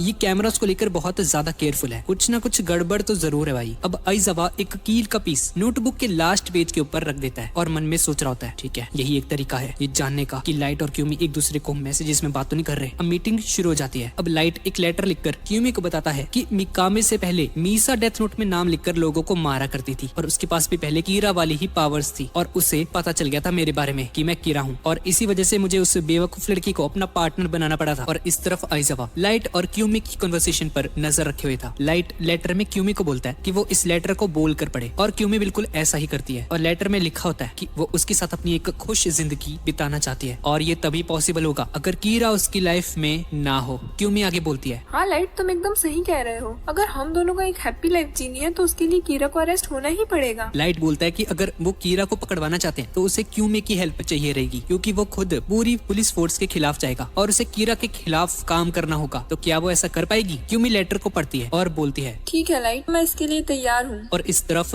टास्क फोर्स के अंदर मात्सुदा लाइट से बहुत ज्यादा इंप्रेस हो जाता है और सोच रहा होता है वाह लाइट ने मना लिया इसे टास्क फोर्स की हेल्प करने के लिए, कीरा को पकड़वाने के लिए, क्या बात है लाइट बहुत बढ़िया। लेकिन आइजावा को लाइट पर अभी भी शक हो रहा होता है। अब दूसरी तरफ डिवानी नियर को कांटेक्ट करता है और बताता है कि ये मिकामी अपने आप से ही बातें कर रहा है भाई, उसने एक वीडियो रिकॉर्ड की है जिसमें उसके लिप्स जो होते हैं मिकामी के वो मूव होते हुए दिखाई दे रहे हैं। डिवानी उस क्लिप को नियर को भेजता है और बताता है कि ये वीडियो उसके लंच ब्रेक के दौरान ली गई है। कमांडर उस वीडियो को स्लो मोशन में चलाने के लिए बोलता है और मिकामी के लिप्स रीड करता है और नियर को बताता है कि मिकामी ने ये बोला है शिनिगामी क्या ये तुम हो? जब से उस शिनिगामी ने मुझे नोटबुक दी है तब से वो दोबारा अपीयर नहीं हुआ। अब नियर मन में सोच रहा होता है कि मिकामे को वो नोटबुक किसी शिनिगामी ने दी थी, लेकिन ऐसा लगता है जैसे कि वो शिनिगामी उसे भी फॉलो नहीं कर रहा और नियर शिनिगामी वाला टॉय उठाता है और उसे फेंक देता है डस्टबिन के अंदर। अब दूसरी तरफ लाइट और क्यूमी की मीटिंग खत्म हो जाती है और तभी आइजावा उस रूम में पहुंच जाता है जहाँ पर उनकी मीटिंग अभी हो रही थी और आइजावा नोटपैड का लास्ट पेज चेक करता है जहाँ पर उसने वो कील फंसाई थी और देखता है कि वहाँ पर वो पीस नहीं होता नेल का जो उसने वहाँ पर रखा था। और आइजावा इस बात पर श्योर हो जाता है कि लाइट और क्यूमी एक दूसरे को नोट्स पास कर रहे हैं एक दूसरे से कम्युनिकेट करने के लिए। अब दूसरी तरफ पॉप फेस्टिवल शुरू होने वाला होता है। मात्सुदा शो के लिए बहुत ज्यादा एक्साइटेड होता है और मीसा की परफॉर्मेंस फेस्टिवल में सबसे आगे होती है, लेकिन मीसा की परफॉर्मेंस से शुरू होने से पहले ही लिंडर उसे और मोगी को रोक लेती है और उन दोनों को अपने साथ चलने के लिए बोलती है। और दूसरी तरफ वो जो होस्ट होती है शो की, वो अनाउंस करती है कि मीसा अभी तक यहाँ पर नहीं आई है और ये सुनकर सभी टास्क फोर्स के मेंबर्स हैरान रह जाते हैं। मीसा और मोगी कार में होते हैं और मीसा बहुत ही गुस्से में होती है और उन्हें सभी पर चिल्ला रही होती है, कहाँ लेके जा रहे हो मुझे, हैं क्या हो रहा है ये। मोगी मीसा को चुप कराता है और बोलता है कि ये सब कीरा को पकड़ने के लिए किया जा रहा है। लाइट नियर को फोन करता है और उससे पूछता है भाई ये क्या सीन हो रहा है, मीसा किडनैप हो गई है क्या, तेरा काम है। और नियर लाइट को बताता है कि ये मेरा ही काम है, मैंने उन्हें अपनी कस्टडी में रखा है। लाइट उससे पूछता है क्या मैं पूछ सकता हूँ तुमने ये क्यों किया है। नियर स्माइल करता है और बोलता है बस ऐसे ही मन कर रहा था मेरा तो। लाइट नियर को बोलता है भाई तेरे को पता है ना कितना बड़ा क्राइम है ये किडनैपिंग जो तू कर रहा है, दोनों को अभी रिलीज कर दे। और नियर बोलता है कि भाई अपनी मर्जी से यहाँ पर आए हैं ये लोग, मैं नहीं लेके आए हैं, और अगर तुझे मेरी बात पर यकीन नहीं है तो इनसे खुद कंफर्म कर ले। नियर उसे वो वीडियो दिखाता है जहाँ पर मोगी और मीसा सोफे पर बैठे होते हैं आराम से। लाइट मीसा और मोगी से बात करता है और उससे बोलता है हाँ मीसा मैंने सुना है इन्होंने तुम्हें किडनैप किया है और तुम अपनी मर्जी से यहाँ पर आए हो, क्या ये बात सच है। मोगी बोलता है हाँ ये मेरी मर्जी से हो रहा है। लाइट बोलता है ठीक है ये सब तुम्हारी मर्जी से हो रहा है ना, कोई बात नहीं। और लाइट गुस्से में अपना फोन काट देता है। नियर मन में सोच रहा होता है कि अब मीसा की बारी है, उसके ऊपर सेकंड किरा होने का डाउट है उसे। अब दूसरी तरफ डिवानी भी जिम में जाता है जहाँ पर मिकामे एक्सरसाइज कर रहा होता है। डिवानी उस मिकामे का जिम का लॉकर ढूंढता है और उसे खोलने की कोशिश करता है। डिवानी उस लॉकर को खोलता है और मिकामे का बैग देखता है और देखता है कि उसके अंदर एक नोटबुक पड़ी होती है। डिवानी बहुत ज्यादा डर जाता है लेकिन फिर भी वो उस नोटबुक को टच कर देता है और उसे कोई भी शिनिगामी नहीं दिखता अपने आसपास। वो हर जगह दिखता है पर वहाँ पर कोई नहीं होता। डिवानी नियर को कांटेक्ट करता है और उसे बताता है कि उसने नोटबुक को टच कर लिया और उसे कोई भी शिनिगामी नहीं दिखा। और इस तरफ लाइट और क्यूमी की मीटिंग चल रही होती है और लाइट उसे एक लेटर में लिखता है कि वो मिकामे को ऑर्डर दे और उससे बोले कि सब कुछ कंफर्म होने के बाद वो उसे कांटेक्ट करे और जैसे ही मिकामे से उसे ये चीज पता चले तो वो उसे एक मैसेज भेजेगी जिसमें ये लिखा होगा कि वो जल्द से जल्द उससे मिलना चाहती है। अब डेट हो जाती है 6 जनवरी और डिवानी फिर से मिकामे का लॉकर खोलता है। नियर ने मिकामे को ये ऑर्डर दिया होता है कि वो उस यूज्ड डेथ नोट की पेजेस की फोटोग्राफ खींचकर उसे भेजे। नियर बताता है कि वो मिकामे की जो लिखने का पैटर्न है उसे जानना चाहता है और ये भी देखना चाहता है कि उसने डेथ नोट में क्या क्या लिखा हुआ है। क्यूमी और मिकामे फोन पर बात कर रहे होते हैं और मिकामे उसे बोलता है कि उसके पास उसे बताने के लिए एक बहुत ही जरूरी चीज है। मिकामे क्यूमी को बताता है मैंने कंफर्म कर लिया है और ये सुनकर क्यूमी बहुत ज्यादा शॉक हो जाती है और मिकामे का फोन काट देती है। क्यूमी उसी टाइम लाइट को मैसेज भेजती है वही कंफर्मेशन का और बोलती है कि वो उससे मिलना चाहती है इमीडिएटली, ठीक वैसा ही जैसा लाइट ने उसे अभी बोला था थोड़ी देर पहले। और सब टास्क फोर्स के मेंबर्स ये देखकर काफी सारा शॉक हो जाते हैं लेकिन लाइट बहुत ही ज्यादा खुश हो रहा होता है और सोच रहा होता है भाई साहब ये तो कंफर्मेशन मैसेज है जो कि मिकामे की तरफ से आना था, अब बस मुझे नियर के साथ फेस टू फेस मिलना है और उसके बाद मैं ये गेम जीत जाऊंगा।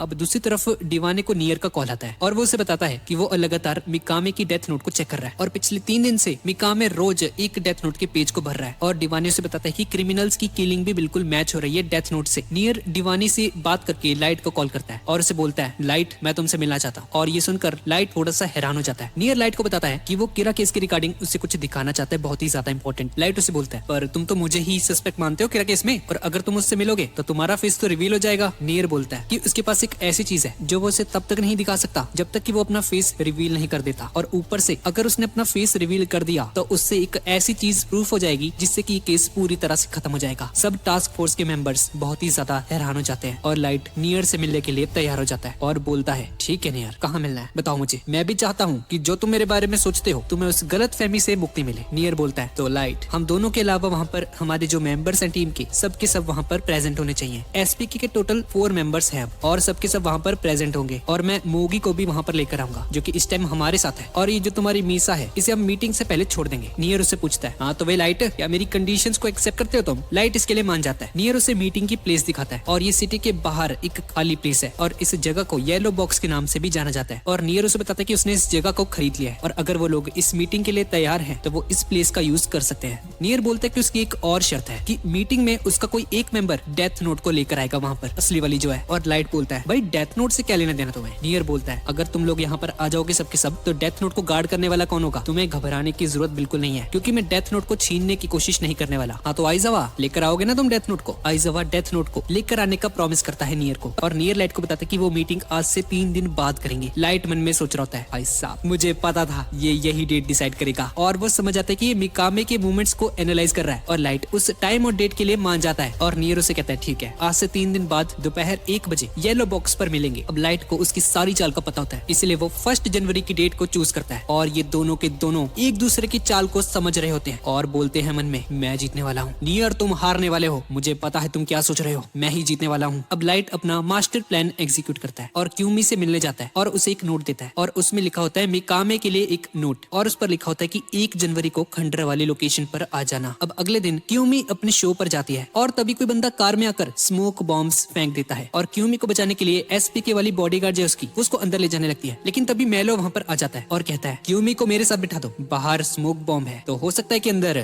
बॉम्ब भी रखा हो। और ये बॉडीगार्ड उसकी बातों में आ जाती है और क्यूमी को उसके साथ भेज देती है और ये मेलो क्यूमी को किडनैप कर लेता है और अब न्यूज पर उस पूरे इंसिडेंट के बारे में बात चलती है और लाइट मन में सोच रहा होता है ये क्या हो रहा है भाई, ये तो नियर के साथ 3 दिन में मिलने वाला था, ये इस तरह का स्टेप क्यों उठाएगा। तभी नियर का कॉल आता है और दूसरी तरफ उस बंदे के पीछे बहुत सारी गाड़ियां आ रखी होती हैं जिसने वो स्मोक बॉम्ब फेंका था, लेकिन आगे जाकर बहुत सारी कार्स खड़ी होती है वहाँ पर और वो लोग उसे घेर लेते हैं और उसे अपनी कार रोकनी पड़ती है। अब वो बंदा कार से बाहर आता है और कहता है ठीक है भाई, मैं नहीं करा था ये, तुम्हें मुझसे पूछताछ करनी है ना, मुझे पता है तुम लोग मुझे शूट तो नहीं। और तभी सारे पुलिस ऑफिसर्स उसे शूट कर देते हैं और उसमें से एक ऑफिसर बोलता है ये कीरा की दुनिया है और यहाँ पर यही क्राइम का रिजल्ट होता है। और क्यूमी मन में सोच रही होती है शिट, ये तो वही पर्सन है, लाइट ने मुझे वार्न किया था, इस बंदे का नाम मिहाइल कील है। मेलो एक बड़े से कंटेनर में अपनी बाइक को लेकर जाता है और अपना हेलमेट निकालता है। क्यूमी बहुत ही ज्यादा घबराई होती है। मेलो अपनी गन निकालता है और क्यूमी को एक ब्लैंकेट देकर बोलता है अपने कपड़े उतारो और क्यूमी एक एक करके अपने सारे कपड़े उतारने लगती है। अब दूसरी तरफ नियर लाइट को बताता है कि उसने क्यूमी को किडनैप नहीं किया भाई। लाइट बोलता है ठीक है, फिर ये काम पक्का मेलो का है। लाइट नियर से पूछता है कि क्या उसके पास कोई ऐसा तरीका है कि वो मेलो से बात कर पाए। नियर बोलता है कि वो उससे कांटेक्ट तो कर सकता है, लेकिन अभी वो कोई रिप्लाई नहीं करने वाला, मैं उसे अच्छे से जानता हूँ। क्यूमी उसे बोलती है वो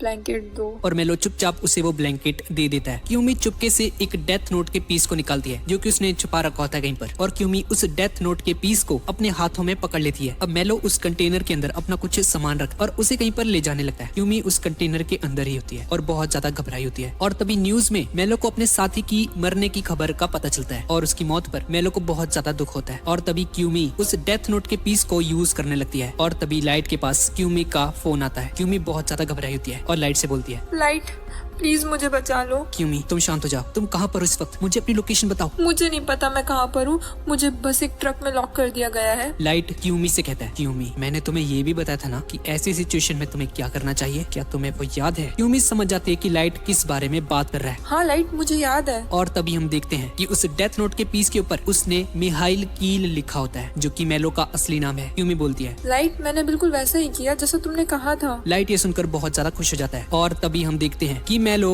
मर जाता है। क्यूमी बहुत ज्यादा रो रही होती है। लाइट मुझे प्लीज बचा लो, मुझे बहुत डर लग रहा है। लाइट उसे बोलता है क्यूमी मैंने तुम्हें बताया था ना कि इसके बाद तुम्हें क्या करना है। क्यूमी को याद आता है कि लाइट ने उसे इंस्ट्रक्ट किया था कि इसके बाद उसे जितनी ज्यादा हो सके उतनी ज्यादा किलिंग्स करनी है और लाइट फोन काट देता है। क्यूमी बहुत ज्यादा रो रही होती है और वो मिकामे को फोन करके बोलती है कि वो उसे ईमेल पर जितने हो सके उतने क्रिमिनल्स का नाम भेजे। मिकामे उसकी बात मान जाता है और मन में सोच रहा क्यूमी का ऐसी सिचुएशन में कॉल करने का मतलब तो यही है कि ये मूव नहीं कर पा रही है। मिकामे अपना बैग उठाता है और ऑफिस से निकल जाता है और दूसरी तरफ लाइट क्यूमी के फोन कॉल को ट्रेस करके उसी लोकेशन पर जाने लगता है जहाँ पर क्यूमी होती है। अब लाइट अपनी वॉच में से एक डेथ नोट का पीस बाहर निकालता है और उस पर किसी का नाम लिखता है और थोड़ी देर बाद वो वहाँ पर पहुंचकर देखते हैं कि उस पूरी जगह पर आग लगी होती है जहाँ पर क्यूमी होती है और लाइट और उसके 2 ऑफिसर्स ये देखकर बहुत ज्यादा शॉक हो जाते हैं, लेकिन लाइट स्माइल कर रहा होता है और हम देखते हैं कि ये लाइट ने ही किया होता है। मौत आग से जलकर लाइट ने क्यूमी का नाम डेथ नोट के पेज पर लिख दिया और उसका यूज करके जितने हो सके उतने ज्यादा क्रिमिनल्स को मरवाकर उसने क्यूमी को ही मार दिया। भाई मतलब कितना ज्यादा खराब हो चुका है लाइट, ये क्यूमी से प्यार करती थी और ये देख लो भाई इसने उसी को मरवा दिया। यार इससे तो ये लाइट पूरी तरह से क्रिमिनल साबित हो जाता है। अब इसके बाद 1 जनवरी फाइनली वो दिन आ जाता है जब नियर और लाइट आमने सामने होंगे और ये लोग डेथ नोट की कस्टडी को आइजावा को दे देते हैं। अब ये सभी लोग नियर से मिलने जाते हैं उसी लोकेशन पर जहाँ पर इन्होंने डिसाइड किया था और लाइट अपने मन में सोच रहा होता है ठीक है वो दिन आ ही गया, अब जिसको भी डेथ नोट के बारे में पता है वो सभी लोग मरने वाले हैं आज। और ये पहुंच जाते हैं उसी लोकेशन पर। लाइट दरवाजा खोलता है और सामने नियर बैठा होता है जिसने एक मास्क पहना होता है और उसके चारों के चारों जो मेंबर्स होते हैं वो भी वहाँ पर होते हैं पीछे खड़े। और नियर उन सभी को आधे घंटे के लिए वेट करने के लिए बोलता है ताकि ये कंफर्म हो जाए कि कीरा किसी को भी कंट्रोल नहीं कर रहा। लाइट मन में सोचता है कोई फायदा नहीं है, मुझे पता था तुम क्या करने वाले हो, तुम हार चुके हो नियर। अब आधा घंटा हो जाता है और इस चीज का कंफर्मेशन हो जाता है कि कीरा किसी को भी कंट्रोल नहीं कर रहा और नियर अपना मास्क हटाता है और उसे देखकर स्माइल करता है और कहता है थोड़ी देर और लाइट, बस आने ही वाला है वो। और उसके उसके आते ही ये केस सॉल्व हो जाएगा। अब नियर उन्हें बताता है कि उसने इस खंडर को इसलिए चूज किया है क्योंकि इस खंडर में एक ही एंट्री है और जो भी आने वाला है वो इसी जगह से आने वाला है। पीछे एक ऑफिसर बोलता है, पर आएगा कौन भाई, किसका वेट कर रहे हैं हम इतनी देर से? और नियर बोलता है, एक्स कीरा आएगा और जब वो यहाँ पर आएगा तो हम सबका नाम लिख के अपनी डेथ नोट में सबको मार देगा। और देखो वो आ गया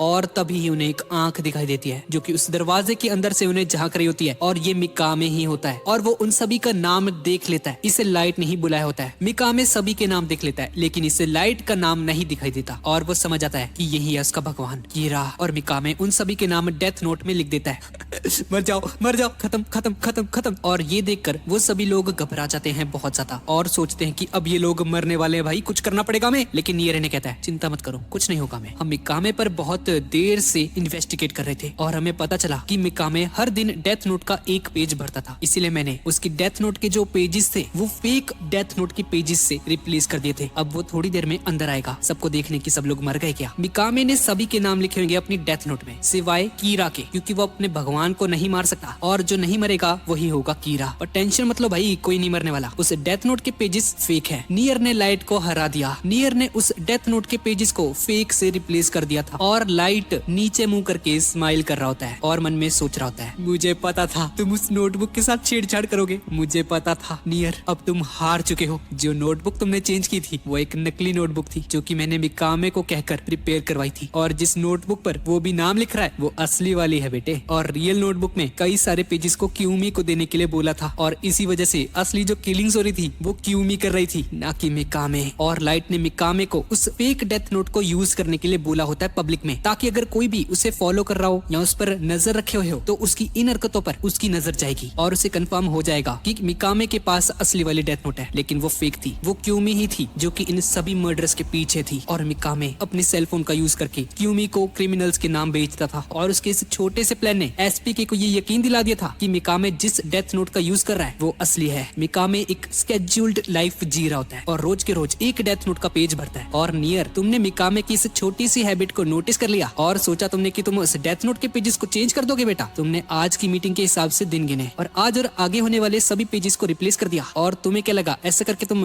सब लोगों को मरने से बचा लोगे? ये था तुम्हारा प्लान नियर। मैं हमेशा तुमसे एक कदम आगे था और मुझे पता था तुम डेथ नोट को चेंज करने की कोशिश जरूर करोगे और इसीलिए मैं मिकामे को रोज बोलता था कि वो डेथ नोट को चेक किया करे कि कहीं एसपीके ने उसे चेंज तो नहीं कर दिया। और आज मिकामे अपने साथ असली वाली डेथ नोट को लेकर आया जो कि उसने अभी तक छुपा कर रखी थी। नियर, तुम्हारे पास जीतने के इतने अच्छे चांसेस थे बेटा, लेकिन तुम तो कच्चे खिलाड़ी निकले और तुम एल के कंपैरिजन में कुछ भी नहीं हो, क्योंकि अगर तुम्हारी जगह एल होता तो वो शुरुआत से ही एक फेक डेथ नोट की पॉसिबिलिटी को लेकर चलता और उसे टेस्ट करके देखता। और बाहर अभी जो मिकामे नाम लिख रहा है वो असली डेथ नोट है। नहीं नहीं, अभी नहीं हंसना लाइट, अभी नहीं हंसना, बस कुछ सेकंड और। अब नियर मिकामे को कहता है अंदर आ जाओ और मिकामे अंदर आके अपने गॉड कीरा को देखता है और मिकामे 40 सेकंड होने का वेट करने लगता है। 37, 38, 39, नियर, मैं जीत गया 40। लेकिन हम देखते हैं कि 40 सेकंड होने के बाद भी कोई नहीं मरता। लाइट ये देखकर पागल हो जाता है, ये क्या, कोई मरा नहीं, ये कैसे हो सकता है? मगर क्यों? नियर कहता है, मैंने कहा था ना आज कोई नहीं मरने वाला। मिकामे को अपनी आंखों पर यकीन नहीं आता,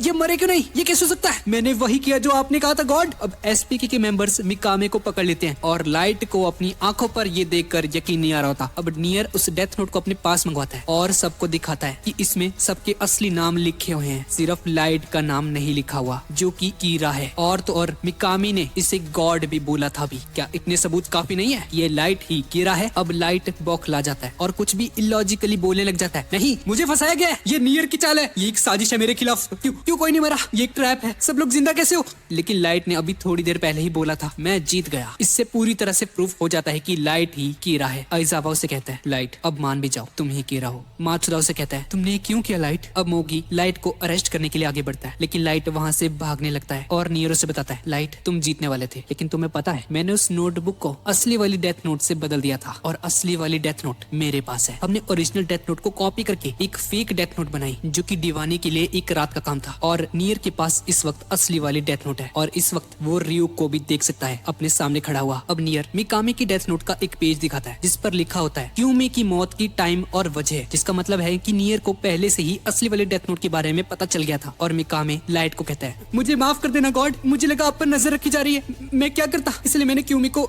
मरवा दिया। लाइट क्यूमी को कहता है, अबे भूतनी के, तेरी एक गलती की वजह से फंस गया मैं, शिट। अब दीवानी बताता है कि जिस दिन ब्रॉडकास्ट हुई थी क्यूमी की किडनैपिंग की, तो उस दिन मिकामी बैंक गया और उसके पीछे पीछे दीवानी भी गया। तो उसने देखा कि एक लॉकर के अंदर असली वाली डेथ नोट थी जिसमें मिकामी ने क्यूमी का नाम लिख दिया था और उसे ये करता हुआ देखकर दीवानी ने देख लिया था और ऐसे पता चला नियर को असली डेथ नोट के बारे में। पर ये सिचुएशन मेलो ने क्रिएट करी थी जानबूझकर। उसी ने किडनैप किया था क्यूमी को और उसे पता था कि अगर उन्हें एल को सरपास करना है और कीरा को पकड़ना है तो उन्हें साथ में मिलकर काम करना होगा और उन्होंने मिलकर उसे पकड़ लिया जिसने एल को मारा था। तो अब तुम क्या कहना चाहते हो कीरा? और तभी लाइट हंसने लग जाता है।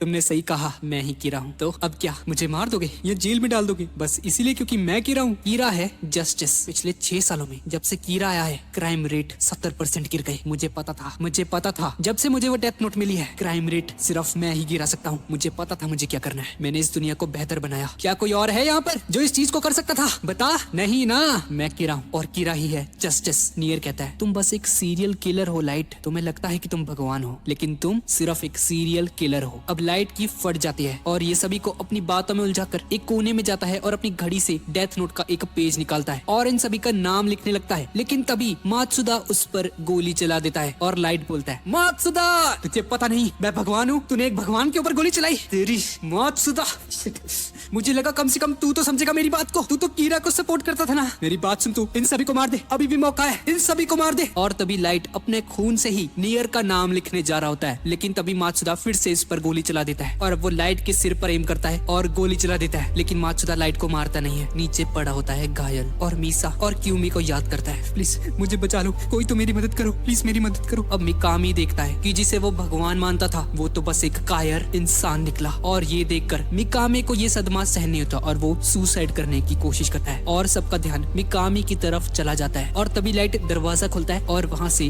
भाग जाता है और लाइट नियर से हार जाता है। लाइट जिसने दुनिया के सबसे बड़े डिटेक्टिव एल को हरा दिया था, उसको हराने के बाद लाइट में इतनी ज्यादा ईगो आ जाती है वो भूल ही जाता है कि वो कोई भगवान नहीं बल्कि लाइट यागामी है। लाइट ने अपने मन में एक परफेक्ट सोसाइटी को इमेजिन कर लिया था जहाँ पर कोई भी क्राइम्स नहीं होंगे और वो इसको क्रिएट करने के लिए इतना ज्यादा डेस्परेट हो चुका था कि वो एक भगवान बनने की बजाय एक क्रिमिनल बन गया। इसके बाद हम रियूक को देखते हैं और कहता है तुम हार गए लाइट, मुझे नहीं पता ये लोग तुम्हें जेल में कब तक रखेंगे। तुम्हें याद है ना जब हम पहली बार मिले थे तब मैंने तुम्हें कहा था तुम्हारा नाम मैं अपनी डेथ नोट में लिखूंगा अपने हाथों से जब तुम्हारी मौत का टाइम आएगा। लगता है वो टाइम आ चुका है लाइट, तुम्हारे साथ खेलकर बहुत अच्छा लगा, चलो ओके बाय। लाइट यागामी और रियूक लाइट का नाम अपनी डेथ नोट में लिख देता है और लाइट की मौत हो जाती है और ये सीरीज यहीं पर खत्म हो जाती है। लाइट की इंटेंशंस तो बहुत ज्यादा अच्छी थी लेकिन उसका करने का तरीका बहुत ज्यादा गलत था और लाइट की ईगो ने इसे मरवा दिया। तो गाइज यही थी आज की वीडियो। तो गाइज अगर आपको ये वीडियो अच्छी लगी तो प्लीज इसे लाइक जरूर कर देना। और गाइज अब इसके बाद हम जुजुत्सु काइसेन को खत्म करेंगे और अगले मंथ से एक नई सीरीज को शुरू करेंगे। तो ठीक है गाइज और मिलते हैं अगली वीडियो में।